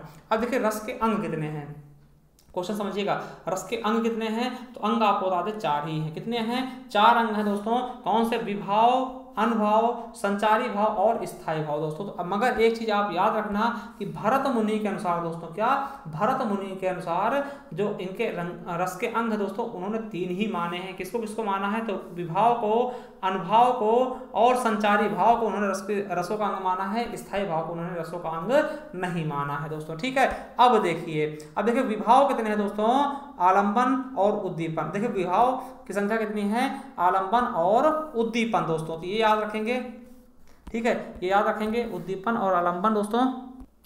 तो देखिए विभाव कितने होते हैं? तो विभाव 2 होते हैं, एक होता है आलंबन विभाव, एक होता है उद्दीपन विभाव। देखिए विभाव होता क्या है? तो भावों के उत्पत्ति कारण विभाव ही माने जाते हैं। ठीक है, भावों के जो उत्पत्ति कारण होते हैं दोस्तों, वो विभाव ही माने जाते हैं। देखिए आलंबन विभाव का होता है दोस्तों, देखिए जिसके ऊपर उस भाव का उत्पन्न होना अवलंबित रहे, यानी जैसे नायक नायिका। श्रृंगार रस में क्या है? नायक नायिका। अब देखिए जो आपके आलंबन विभाव हैं उनके दो भेद होते हैं। जैसे एक होता है, अब देखिए आलंबन विभाव के भी 2 भेद हो जाएंगे, आश्रयालंबन, विषयालंबन। आश्रयालंबन क्या होता है दोस्तों? देखिए आश्रयालंबन और विषयालंबन। देखिए मान लिया कि नायक और नायिका है, नायक और नायिका, समझिएगा। आश्रयालंबन और विषयालंबन क्या है? नायक और नायिका। मान लीजिए ये नायक है, ठीक है, ये नायक और ये नायिका है। अब ये लड़का है, ठीक है, ये बॉय है और ये गर्ल है। अब देखिए इस बॉय ने लड़की को देखा और इसे सुंदर लगी या फिर प्यार हो गया। ठीक है, अब देखिए बॉय ने देखा, मतलब शुरुआत किसने की? बॉय ने। देखिए शुरुआत किसने की? लड़के ने। तो लड़का क्या हो जाएगा? आश्रय हो जाएगा। ठीक, आश्रय हो जाएगा। और विषय क्या है? किसको देखकर प्यार हुआ? विषय क्या है? तो विषयालंबन क्या हो जाएगी? वो लड़की हो जाएगी। ठीक, तो इस तरीके से समझ सकते हैं। उद्दीपन का होता है दोस्तों, जो किसी चीज में उस चीज को बढ़ा दे। क्या? किसी चीज में उस चीज को बढ़ा दे दोस्तों। जिस प्रकार से चांदनी रात हो गई तो प्यार, देखिए चांदनी रात का होती है प्यार के लिए बहुत अच्छा माना था। सुगंध हो गया, माला हो गया, कोकिल कुंजन हो गई। एकांत स्थल, देखिए एकांत स्थल में क्या होता है ना, श्रृंगार उसके बहुत अच्छा उदाहरण होता है। उद्यान हो गए, नायक नायिका की सारी चेष्टाएं, मुंह बनाना, ठीक है, जुल्फें संवारना। ठीक है, तो ये सब चीजें क्या होती है दोस्तों? ये सब चीजें क्या होती हैं? आपके उद्दीपन विभाव। ठीक है, नायिका द्वारा जुल्फें संवारना ना, तो इस तरीके से फूलों का खिलना, हवा का धीरे धीरे बहना, ये सब क्या है दोस्तों? ये आपके क्या है दोस्तों? आपके उद्दीपन विभाव है। ठीक है, तो आप समझ गए होंगे विभाव। ठीक है, चलिए आगे देखते हैं दोस्तों। अनुभाव क्या होता है दोस्तों? अनुभाव क्या होते हैं? अनुभाव की संख्या कितनी होती है? 4 मानी जाती है। क्या 4 है? कौन कौन सी है? सात्विक है, कायिक है, वाचिक है और आहार्य है। क्या है? सात्विक है, कायिक है, वाचिक है और आहार्य है दोस्तों। क्वेश्चन आएगा कि भरत मुनि के अनुसार अनुभाव कितने माने गए? तो भरत मुनि के अनुसार केवल और केवल 3 माने गए। उन्होंने सात्विक को माना है, कायिक को माना है, वाचिक को माना है, मगर आहार्य को नहीं माना है अनुभावों की संख्या में। ठीक है, देखिए अनुभव क्या होता है दोस्तों? अनुभव क्या होता है दोस्तों? एक चीज समझिएगा, अनुभव क्या होते हैं? पीछे। अनु मतलब का पीछे और भाव मतलब भावना, यानी मूल अर्थ क्या होता है? पीछे का भाव जो होता है अनुभव होता है, यानी मनोगत भाव को व्यक्त करने वाले शारीरिक विकार अनुभव कराते हैं। ठीक है, मनोगत भावों को व्यक्त करने वाले शारीरिक जो अनुभव होते हैं दोस्तों, वो क्या कहते हैं? शारीरिक विकार का होता है अनुभव कहते हैं। या फिर हम कह सकते हैं जो आलंबन और उद्दीपन के विभावों को कारण उत्पन्न करने वाले भावों को बाहर प्रकाशित करने वाले अनुभव ही होते हैं दोस्तों। ठीक है, तो इनकी संख्या कितनी होती है? 4 होती है, मगर भरत मुनि के अनुसार कितने हैं? ये 3 ही हैं। क्या है? 3 ही हैं दोस्तों। तो समझिएगा सात्विक विभाव क्या होते हैं? सात्विक मतलब क्या होता है? जो स्वतः हो जाएं, जो स्वतः हो जाएं दोस्तों, इन पे आपका बस न चले। ठीक है, और सात्विक अनुभव की संख्या कितनी है? 33 है। समझिएगा, सॉरी, सात्विक अनुभव की संख्या कितनी है? 8 है। समझिएगा, सात्विक का होता है जो स्वतः हो जाते हैं, इनको आप नहीं कर सकते हैं। जैसे कि स्तब्ध होना है ना, किसी चीज को देख करके आप लज्जा प्रसन्नता कारण क्या स्तब्ध हो गए। स्तब्ध मतलब क्या? रुक जाना, शरीर एकदम से रुक गया, एकदम है ना, एकटक। और कंपन क्या होता है? कांपने लगना, डर के मारे, ठीक, कांपने लगना। ये क्या है दोस्तों? अपने आप होगा, ये आप नहीं कि अपने आप से कांपने लगो, आप जब चाहो कांपने लगो। ठीक है, स्वरभंग, कोई चीज बोल ना पाना, डर या फिर किसी चीज के कारण ना, भय या फिर डर के कारण क्या बोल नहीं निकलती है। वैमण का होता है शरीर का सूख जाना, है ना, शरीर के कलर का, चेहरे का रंग उड़ जाना दोस्तों, है ना। भय, शोक, शंका आदि कारण क्या होता है? शरीर का रंग का कलर उड़ जाना, जिसके रंग पीला पड़ गया ना। अश्रु क्या होता है? रोना धोना, रोना जो आंसू गिरता है उसे अश्रु बोलते हैं। प्रलय हो गया, ठीक है, प्रलय मतलब का कि एकदम से प्रलय आ जाना। विरह, जघन्य, कोई चीज आपका बहुत ही प्रसिद्ध चीज का हो, जो चीज आपको बहुत ज्यादा लगा हो, उसका छीन जाना दोस्तों, का प्रलय आ जाता है। स्वेद का होता है दोस्तों? पसीना को बोलते हैं, पसीना। रोमांच का होता है दोस्तों? ठीक, रोमांच का होता है दोस्तों? रोंगटे खड़े होना, यही का होता है रोमांच होता है। और कहीं कहीं लोग जंभा को मानते हैं, जम्भाई को भी मान लेते हैं, यानी इसके 9 भेद मानते हैं। तो याद रखेंगे संचारी भाव को ही हम सात्विक अनुभव को ही तन संचारी भाव कहते हैं, क्योंकि ये तन से ही क्या होते हैं? निकलते हैं। ठीक है, तो कायिक अनुभव क्या होते हैं? आप समझ गए हैं। सात्विक अनुभव कहते हैं जो स्वतः होते हैं, कायिक अनुभव कहते हैं ये काया से, शरीर से होते हैं। ठीक, अपने जानबूझ से क्या होता है? जैसे कि आंख मारना किसी को, ठीक, गले लगना, चुंबन करना, इशारे करना, सीटी मारना, ये देखिए खुद हम कर रहे हैं। ठीक है, हाथ मिलाना, ये सब क्या है? तो ये क्या है आपके क्या है कायिक अनुभाव। वाचिक अनुभाव होता है, देखिए वाची वाणी के जरिए दोस्तों एक दूसरे के पास जाना क्या होता है वाचिक होता है। आहार्य का होता है दोस्तों उसके वस्त्रों को देख करके, वस्त्रों के साज सज्जा को देख करके या फिर उसकी खूबसूरती को देख करके अगर उसके पास हम जाते हैं तो वो क्या होता है आहार्य। देखिए आप देखते होंगे कि शादी बारात में क्या होती है, लड़कियां क्या होती है बहुत सज धज के आती है दोस्तों, तो उनकी तरफ लोग आकर्षित होते हैं ना, तो वो क्या है आहार्य अनुभव है। क्या है आहार्य अनुभव है। ठीक, तो भारत मुनि के अनुसार इनकी संख्या कितनी मानी गई है 3 मानी गई। ठीक, अब देखिए सात्विक अनुभव पढ़ चुके हैं। अब देखते हैं संचारी भाव। देखिए संचारी भावों की संख्या कितनी है दोस्तों, कितनी है 33 है। क्या है संचारी भावों की संख्या क्या है टोटल 33 है। ठीक है, देखिए संचारी भावों को दोस्तों आपको बता दें कि भरत मुनि ने पानी में उठते हुए बुलबुलों के समान माना है। क्यों, क्योंकि ये थोड़ी देर के लिए होते हैं फिर अपने आप ही चले जाते हैं। ठीक, स्वतः क्या होते हैं विलुप्त हो जाते हैं। 33 कौन कौन से देख लीजिएगा, हर्ष हो गया, विषाद हो गया, त्रास हो गया, लज्जा हो गया, ग्लानि हो गई, चिंता हो गया, शंका, असूया, मोह, गर्व, उत्कर्ष, ठीक, उत्सुक, अमर्ष, उग्रता, चपलता, दीनता, जड़ता, आवेग, निर्वेद, धृति, मति, विबोध, वितर्क, श्रम, आलस्य, निद्रा, स्वप्न, स्मृति, मद, उन्माद, मरण, अपस्मार, व्याधि और अभिथ। ये टोटल कितने हो गए 33 हो गए। ठीक, किसी ने चकपकाहट को मान लिया है। ठीक, तो ये चीजें आप समझ सकते हैं, इनसे ज्यादा कोई मतलब होने वाला नहीं है। तो ठीक है, तो आप ये समझिएगा कि भरत मुनि के अनुसार कितनी है इनकी संख्या, तो 33 है। क्या है दोस्तों 33 है इनकी संख्या दोस्तों। ठीक है, चलिए आगे देखते हैं दोस्तों। अब अलंकार देखते हैं। तो अलंकार देखिए दो भेद होते हैं, फिर मुख्यतः दो होते हैं। कौन से, शब्द अलंकार, अर्थ अलंकार। तो कहीं अभियान में जाते हैं तो ये क्वेश्चन आपको यूपीएससी में पूछा गया था कि अलंकार कितने भेद हैं मुख्यतः, तो दो होते हैं, शब्द और अर्थ। देखिए शब्द में क्या होता है, शब्द से चमत्कार होता है, जैसे कि अनुप्रास अलंकार क्या होता है। ठीक, अनुप्रास, श्लेष, यमक, वक्रोक्ति और विप्सा। देखिए अनुप्रास क्या होता है, जब कोई एक ही वर्ण कई बार आता है, एक ही वर्ण बार बार आता है, जैसे तरने, तंजा, तट, तमाल, तरवर, बुझाए, तो ता की आवृत्ति क्या होती है बार बार आती है, इसीलिए क्या होता है अनुप्रास अलंकार। श्लेष का होता है जब कोई चीज से एक ही सेंटेंस से क्या होता है एक ही शब्द से दोस्तों कई अर्थ निकल जाए। ठीक, वहां पे श्लेष अलंकार होगा। जैसे कहा गया रहीमन पानी राखिए बिन पानी सब सून, पानी गए न उबरे मोती मानुष चून। तो पानी के कई अर्थ निकलेंगे। ठीक है, पानी के कई अर्थ निकलते इसीलिए यहाँ पे क्या होगा श्लेष अलंकार। यमक अलंकार में क्या होता है एक ही शब्द एक से अधिक बार आए और उसके अर्थ भी अलग अलग हों। ठीक है, जैसे कनक, कनकते, सौगुनी। यहाँ पे एक कनक अर्थ होता है धतूरा, एक कनक अर्थ हुआ सोना। वक्रोक्त में क्या होता है कहने वाला कुछ और कहे, सुनने वाला कुछ और सुने ना। विप्सा में क्या होता है किसी चीज का रिपीटेशन होता है। ठीक, अब देखिए अर्थालंकार।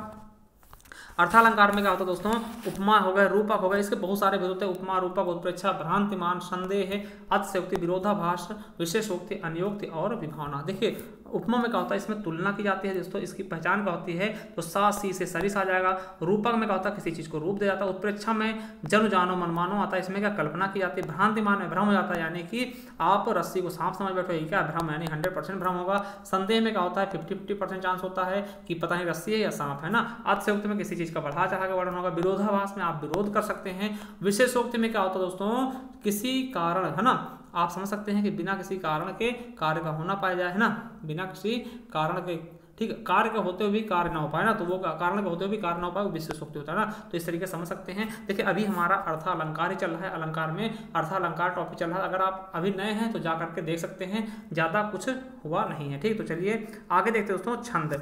छंद देखिए छंदों की संख्या कितनी है, 3 है। मात्रिक छंद, वर्णिक छंद और मुक्तक छंद का प्रयोग क्या होता है। छंद दोस्तों, छंद का एक हिसाब देखते हैं, जैसे नियम या कानून समझ सकते हैं। ठीक है, ठीक है। रस, छंद, अलंकार 3 चीजें होती हैं। रस क्या होता है कि काव्य को पढ़ने वाले को क्या करता है आनंद प्रदान करता है, आनंद प्रदान करता है ना। और अलंकार क्या होता है दोस्तों, ये उसको खूबसूरती प्रदान करता है। जैसे आभूषण वस्त्र होते हैं ना, मतलब कि जैसे औरतों के लिए आभूषण होता है, उसी प्रकार से वाक्य के लिए मतलब जो काव्य होता है दोस्तों उसके लिए क्या होता है अलंकार आभूषण काम करता है ना। और जो छंद होता है छंद नियम प्रदान करता है। भैया अगर 16 मात्राएं होंगी तभी आप चौपाई में होंगे, अन्यथा चौपाई से बाहर कर दिए जाएंगे। तो ये क्या बनाता है नियम बनाता है। तो चलिए देखिए मात्रिक छंद देखते हैं दोस्तों। मात्रिक छंद 3 प्रकार के होते हैं मुख्यतः, सममात्रिक, अर्धसममात्रिक, विषममात्रिक। देखिए सममात्रिक क्या होते हैं सभी चरणों में यानी चारों चरणों में बराबर मात्राएं होंगी, तो वो क्या होगा सममात्रिक। जैसे अहीर में 11 मात्राएं होंगी, तोमर में 12, चौपाई में देखिए एक कम 15, चौपाई में 16, इंपॉर्टेंट चौपाई। ठीक, रोला में 24 मात्राएं,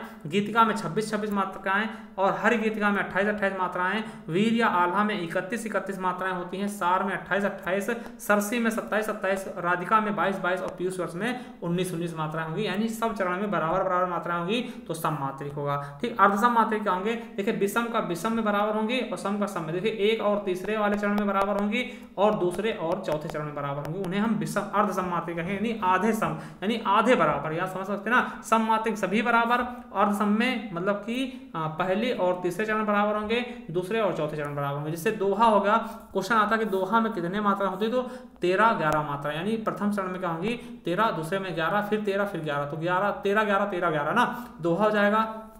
ठीक है, तो और देखिए जैसे रहीमन पानी राखे बिन पानी सब सून, पानी गए ना उबरे मोती मानुष चून। अब देखिए क्वेश्चन आता है कि दोहे का उल्टा क्या होता है, तो आपका सोठा हो जाएगा। सोठा में क्या होगा 11-13 मात्रा में क्या होंगी 11-13 मात्राएं होंगी। ठीक, अब देखिए बरवे में क्या होता है 12-7 मात्राएं होंगी, 12-7 उल्लाला में क्या होते हैं 15-13 मात्राएं होंगी। ठीक, तो ये चीज याद रखेंगे। अब देखिए विषम मात्रिक छंद क्या होते हैं, जो किसी में ना मिले, ठीक कुछ भी ना मिले दोस्तों, वो विषम मात्रिक होंगे। ठीक है, अब विषम मात्रिक क्या होंगे दोस्तों, ये मतलब दो छंदों से मिलकर बनते हैं, उन्हें विषम मात्रिक छंद कहते हैं। इनकी संख्या कितनी 2 है। जैसे कुंडलियां हो गई, तो कुंडलियां दोहा और रोला से मिलकर बनते हैं, तो आप कुंडलियों को याद कर लें आर ओ आर, देखिए दोहा रोला ना DR लिख लेना। डॉक्टर, कुंडलियां किसके हाथ में होती है, आपकी कुंडली किसके हाथ में है, डॉक्टर के हाथ में। अगर वो सही से दबाना करे तो आप चले जाओगे ना, तो D से क्या हो जाएगा दोहा, R से रोला, तो डॉक्टर, कुंडलियां क्या है DR, दोहा रोला ना। अब देखिए कुंडलियों खास बात क्या होती है, जिस शब्द से स्टार्ट होती है दोस्तों उसी शब्द से इसका अंत भी होता है, तो ये याद रखेंगे दोस्तों। ठीक है, अब देखिए छप्पा किससे मिलकर बनता है, रोला और उल्लाला।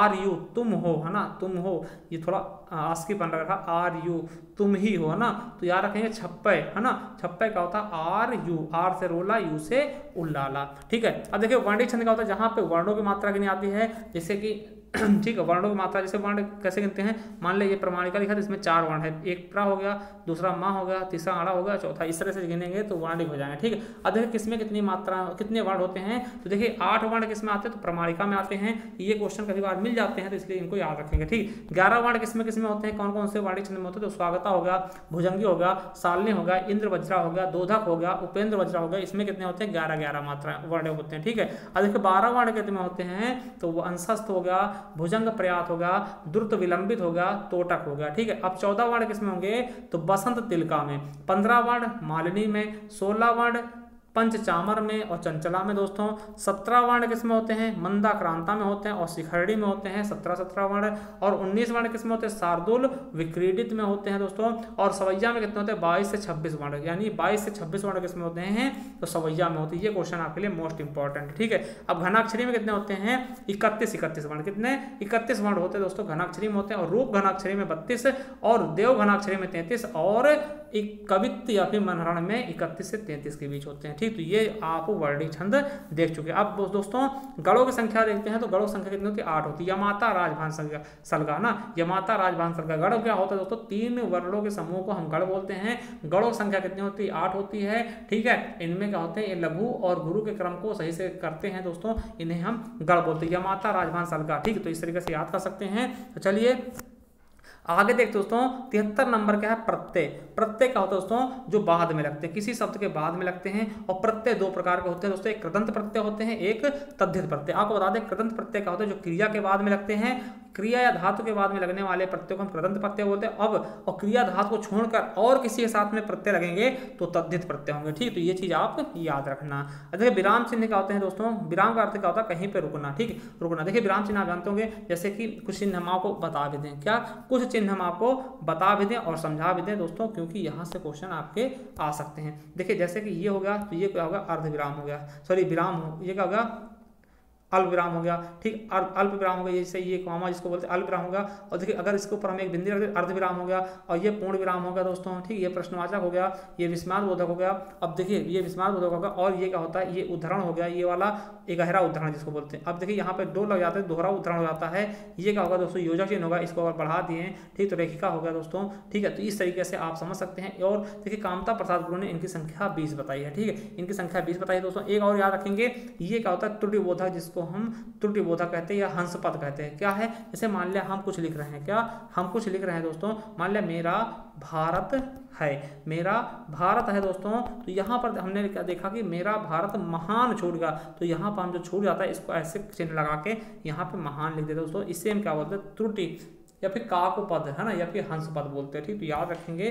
ठीक है, तो इनकी संख्या कितनी है? 20 है। इनके बारे में हम डिटेल में आप पढ़ लेना प्ले लिस्ट पर जा करके। ठीक है, अब देखिए भारत में भाषा परिवार, तो भाषा परिवार की संख्या 4 है दोस्तों। कितनी है? तो भारत में भाषा परिवारों की संख्या, मुख्यतः भाषा परिवारों की संख्या कितनी है? 4 है। तो ये याद रख लेंगे, क्या 4 है, ये याद रखेंगे। देखिए पहले क्या है? भारोपी भाषा परिवार, और ये सबसे बड़ी भाषा परिवार है। इसमें हिंदी, उर्दू, नेपाली, गुजराती, बंगाली, यानी अपना अगर पूछेगा हिंदी किस भाषा परिवार की भाषा है तो भारोपी है। ठीक है, अब वहीं द्रविड़ भाषा परिवार जिसमें साउथ की भाषाएं आती है, जैसे तमिल हो गया, कन्नड़ हो गया, मलयालम हो गया, तेलुगु हो गया, तो ये क्या हो गई दोस्तों? द्रविड़ की ना। अब वहीं ऑस्ट्रिक की कौन कौन सी? तो मुंडारी, खड़िया हो, है ना, ये सब क्या हो गई दोस्तों? ये आपकी क्या हो जाएंगी?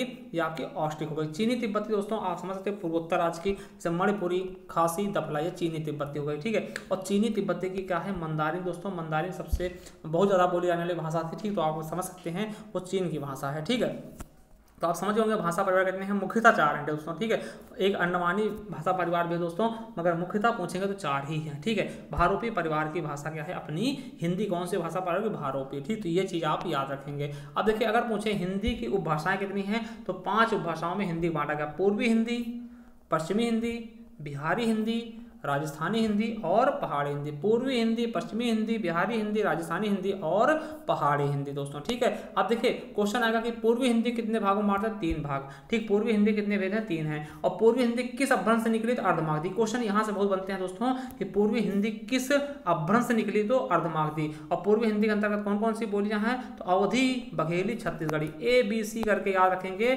पूर्वी हिंदी में ABC, अवधी, बघेली, छत्तीसगढ़ी। ठीक है, वहीं पश्चिमी हिंदी किस अपभ्रंश से निकली? तो सौरसेनी से। इसमें 5 भाषाएं हैं। क्या? 5 बोलियां। भाषाएं दोस्तों बोलियां, सॉरी बोलियां होगा। ठीक, भाषाएं कहा, भाषा तो हिंदी है, फिर उपभाषा क्या है? 5 है। पूर्वी हिंदी, पश्चिमी हिंदी, बिहारी हिंदी, राजस्थानी हिंदी, पहाड़ी हिंदी। ठीक, अब इनके अंतर्गत क्या है दोस्तों? बोलियां हैं। तो पश्चिमी हिंदी कितनी बोलियां हैं? 5। कौन कौन सी? ब्रज भाषा हो गई, कन्नौजी हो गई, बुंदेली हो गई, हरियाणवी हो गई, खड़ी बोली हो गई। वहीं बात करते हैं बिहारी हिंदी दोस्तों, तो बिहारी हिंदी के 3 बोलियां हैं। कौन कौन सी? मैथिली, मगही, भोजपुरी का। और भोजपुरी सबसे ज्यादा बोली जाने वाली हिंदी की 18 बोलियों में से एक है दोस्तों। अब वही देखते हैं राजस्थानी बोली, राजस्थानी हिंदी। तो राजस्थानी किस भाषा, किस अपभ्रंश से निकली? सौरसेनी से। ठीक, क्या? सौरसेनी से। इनके अंदर 4 बोलियां आती हैं। ठीक, जयपुरी पूर्वी राजस्थानी, मारवाड़ी पश्चिमी राजस्थानी, मेवाती उत्तरी राजस्थानी और मालवी दक्षिणी राजस्थानी, इनको हम कहते हैं। वहीं बात कर लें अब पहाड़ी हिंदी की, तो पहाड़ी हिंदी की कौन सी अपभ्रंश से निकली है? तो खस से। इसके 3 है लगभग। ठीक, मुख्यतः 2 मिलती हैं। कौन सी? गढ़वाली, कुमायूनी और नेपाली भी साथ में शामिल कर लेते हैं दोस्तों। तो अगर हम देखते हैं तो कुल हिंदी में, हिंदी भाषा में कुल कितनी बोलियां? 17 से 18 मिल जाते हैं। ठीक है, 17 या 18 आपको मिल जाएंगे दोस्तों। ठीक है, तो आप समझ गए होंगे बिल्कुल अच्छे से। ठीक है, कोई भी आपको दिक्कत यहाँ पर नहीं होने वाली है। ठीक है, चलिए अब आगे देखते हैं दोस्तों, आगे क्या कह रखा है। अब देखिए हिंदी साहित्य के इतिहास के बारे में बात करते हैं दोस्तों। क्या? हिंदी साहित्य के इतिहास के बारे में बात करते हैं दोस्तों। तो हिंदी साहित्य के इतिहास को देखिए 80 नंबर दे चुके, 81 नंबर देख रहे हैं। देखिए नॉन स्टॉप हमने पढ़ाया है, तो आपको भैया बिल्कुल अच्छे से समझना है और अच्छे से देखना है दोस्तों। देखिए हम अगर हिंदी साहित्य इतिहास की बात करते हैं, इसकी हमने मैराथन क्लास चलाई है। आपको मतलब पूरी क्लास हम पढ़ा चुके हैं। आप जाइएगा प्लेलिस्ट में हमारे दूसरे वाले चैनल यानी ज्ञान RBL में। क्या? ज्ञान RBL में, वहाँ पर आपको ये पूरी मिल जाएगी। और इसके लिए हम एक बुक लॉन्च किए हैं, वो भी हम लास्ट में बता देंगे किस प्रकार से आप उसे ले सकते हैं। ठीक है, अब देखिए हिंदी साहित्य का इतिहास, इसको हम 4 भागों में बांटते हैं। आदिकाल, भक्तिकाल, रीतिकाल और आधुनिक काल। ठीक है, अब देखिए आधुनिक काल को हम 6 भागों में बांटकर अच्छे से पढ़ सकते हैं। मुख्यतः 5 हैं। ठीक, और 6 भागों में मुख्यतः इनको बांट के पढ़ सकते हैं। रासो साहित्य जिसको चारण साहित्य बोलते हैं, राज साहित्य जिसको हम जैन साहित्य बोलते हैं, सिद्ध साहित्य जिसको हम क्या बोलते हैं? बौद्ध साहित्य बोलते हैं। सिद्धों की संख्या कितनी है दोस्तों? 84 थी राहुल सांस्कृत्यायन के अनुसार। और नाथ साहित्य, नाथों की संख्या कितनी है? 9 है। और नाथ को हम दोस्तों शैव साहित्य समझते हैं। और लौकिक साहित्य दोस्तों और अपभ्रंश साहित्य, अपभ्रंश साहित्य को ज्यादा मान्यता नहीं दी जाती दोस्तों। ये मुख्यतः 5 होते हैं और अपभ्रंश साहित्य को लेकर के 6 हो जाते हैं। ठीक है, तो इनके बारे में हम आप देख सकते हैं दोस्तों। ठीक है, बिल्कुल अच्छे से पढ़ सकते हैं हमारे दूसरे चैनल पे जाकर, जिसका हम लिंक भी दे देंगे।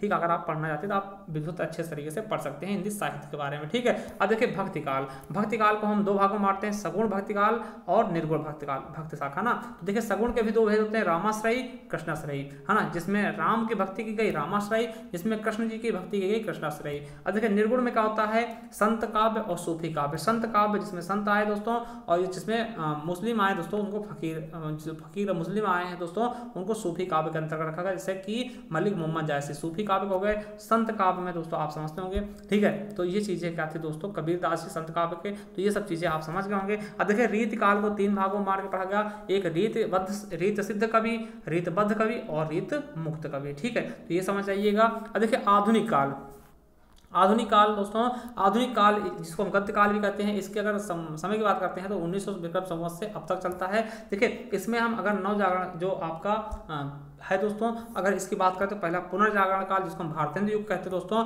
1857 से लेकर 1900 ईस्वी तक, ठीक है। फिर जागरण काल में मानते हैं, जागरण काल को हम द्विवेदी युग बोलते हैं 1900 से 1918 तक है, ठीक। उसी बात छायावाद युग बोलते हैं 1918 से 1936। फिर प्रगतिवाद युग है 1936 से 43। फिर प्रयोगवाद युग है 1943 से 52। और फिर नई कविता युग है 1952 से 1960। फिर साठोत्तरी कविता है दोस्तों 1960 से 1990। और समकालीन कविता है दोस्तों 1990 से अब तक, ठीक है, 1990 से अब तक दोस्तों, ठीक है। तो आप समझ गए होंगे दोस्तों। देखिए बहुत ही अच्छा लगा आप लोगों के साथ, ठीक। आपको कैसे लगी वीडियो हमें जरूर बताना, ठीक। और अगर देखिए आप नए हैं चैनल पर सब्सक्राइब कर लेना, चैनल को बेल आइकन जरूर प्रेस करना दोस्तों। आप हमारे दूसरे चैनल पर जा सकते हैं जिसका नाम ज्ञान आरबीएल, वहाँ पे आपको संपूर्ण हिंदी मिल जाएगी दोस्तों, ठीक। संपूर्ण हिंदी साहित्य का इतिहास मिल जाएगा और संपूर्ण हिंदी आप देखना चाहते हैं इसी चैनल पे। और आपको बता दें दोस्तों कि अगर इसकी आप पीडीएफ चाहते हैं जो हमने पढ़ाया है अभी, तो आप हमें 7905419251 पे हमें मतलब कि आप व्हाट्सअप कर सकते हैं और इसकी पीडीएफ आपको 20 रुपये में दी जाएगी, ठीक है। 20 रुपये इसका हमने रेट रखा क्योंकि आप लोग के लिए हमने इतना टाइप किया है दोस्तों। तो आप अगर इच्छुक हैं दोस्तों, वैसे आप खुद से बना लेंगे तो बहुत ही बेटर होगा। आप खुद से लिखिए, खुद से लिखेंगे तो आपको खुद ही समझ में आ जाएगा।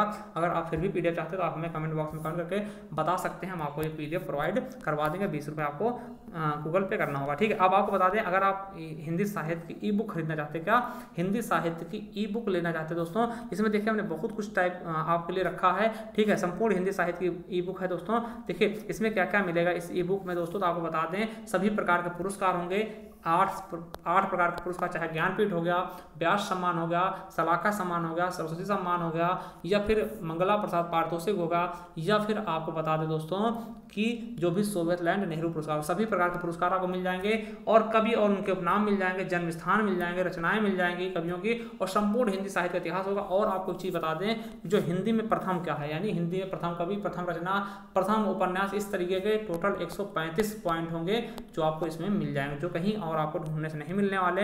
तो आपको अगर चाहिए ये बुक, इसकी कीमत कितनी है, 50 रुपये। आप हमें गूगल पे करके आप ये बुक हमसे खरीद सकते हैं, ठीक है। इस नंबर पर, किस पे, इस नंबर पे आप हमें व्हाट्सअप कर सकते हैं इस बुक को परचेस करने के लिए 7905419251, या फिर आपको जानकारी चाहिए तो आप इस पे कर सकते हैं, ठीक दोस्तों, जानकारी हमसे ले सकते हैं। और आपको बता दें कि आपको अगर संपूर्ण हिंदी पढ़ना दोस्तों, तो आप ये आपका प्ले लिस्ट रहा, क्या रहा ये प्ले लिस्ट, इसी चैनल पे जाएंगे तो प्ले लिस्ट पे जाएंगे तो ये मिल जाएगा संपूर्ण Hindi new batch all exam 2021 के नाम से। तो यहाँ पर आपको एक तरीके से आपको संपूर्ण हिंदी मिल जाएगी, फिर आप अच्छे से पढ़ सकते हैं, समझ सकते हैं। और इसके अलावा उत्तर प्रदेश जिला दर्शन में आप जाएंगे तो एक एक जिला के बारे में हमने पढ़ा रखा है, उत्तर प्रदेश के प्रत्येक जिला के बारे में आपको पढ़ा रखा है। तो जाइए अच्छे से पढ़िए दोस्तों। अगर आपको समझ में आया तो हमें कमेंट बॉक्स में कमेंट कर बताइएगा, ठीक है। तो चलिए थैंक यू, धन्यवाद दोस्तों। और वीडियो अगर अच्छी लगे तो हमें कमेंट बॉक्स में कमेंट करना और वीडियो को शेयर कर देना।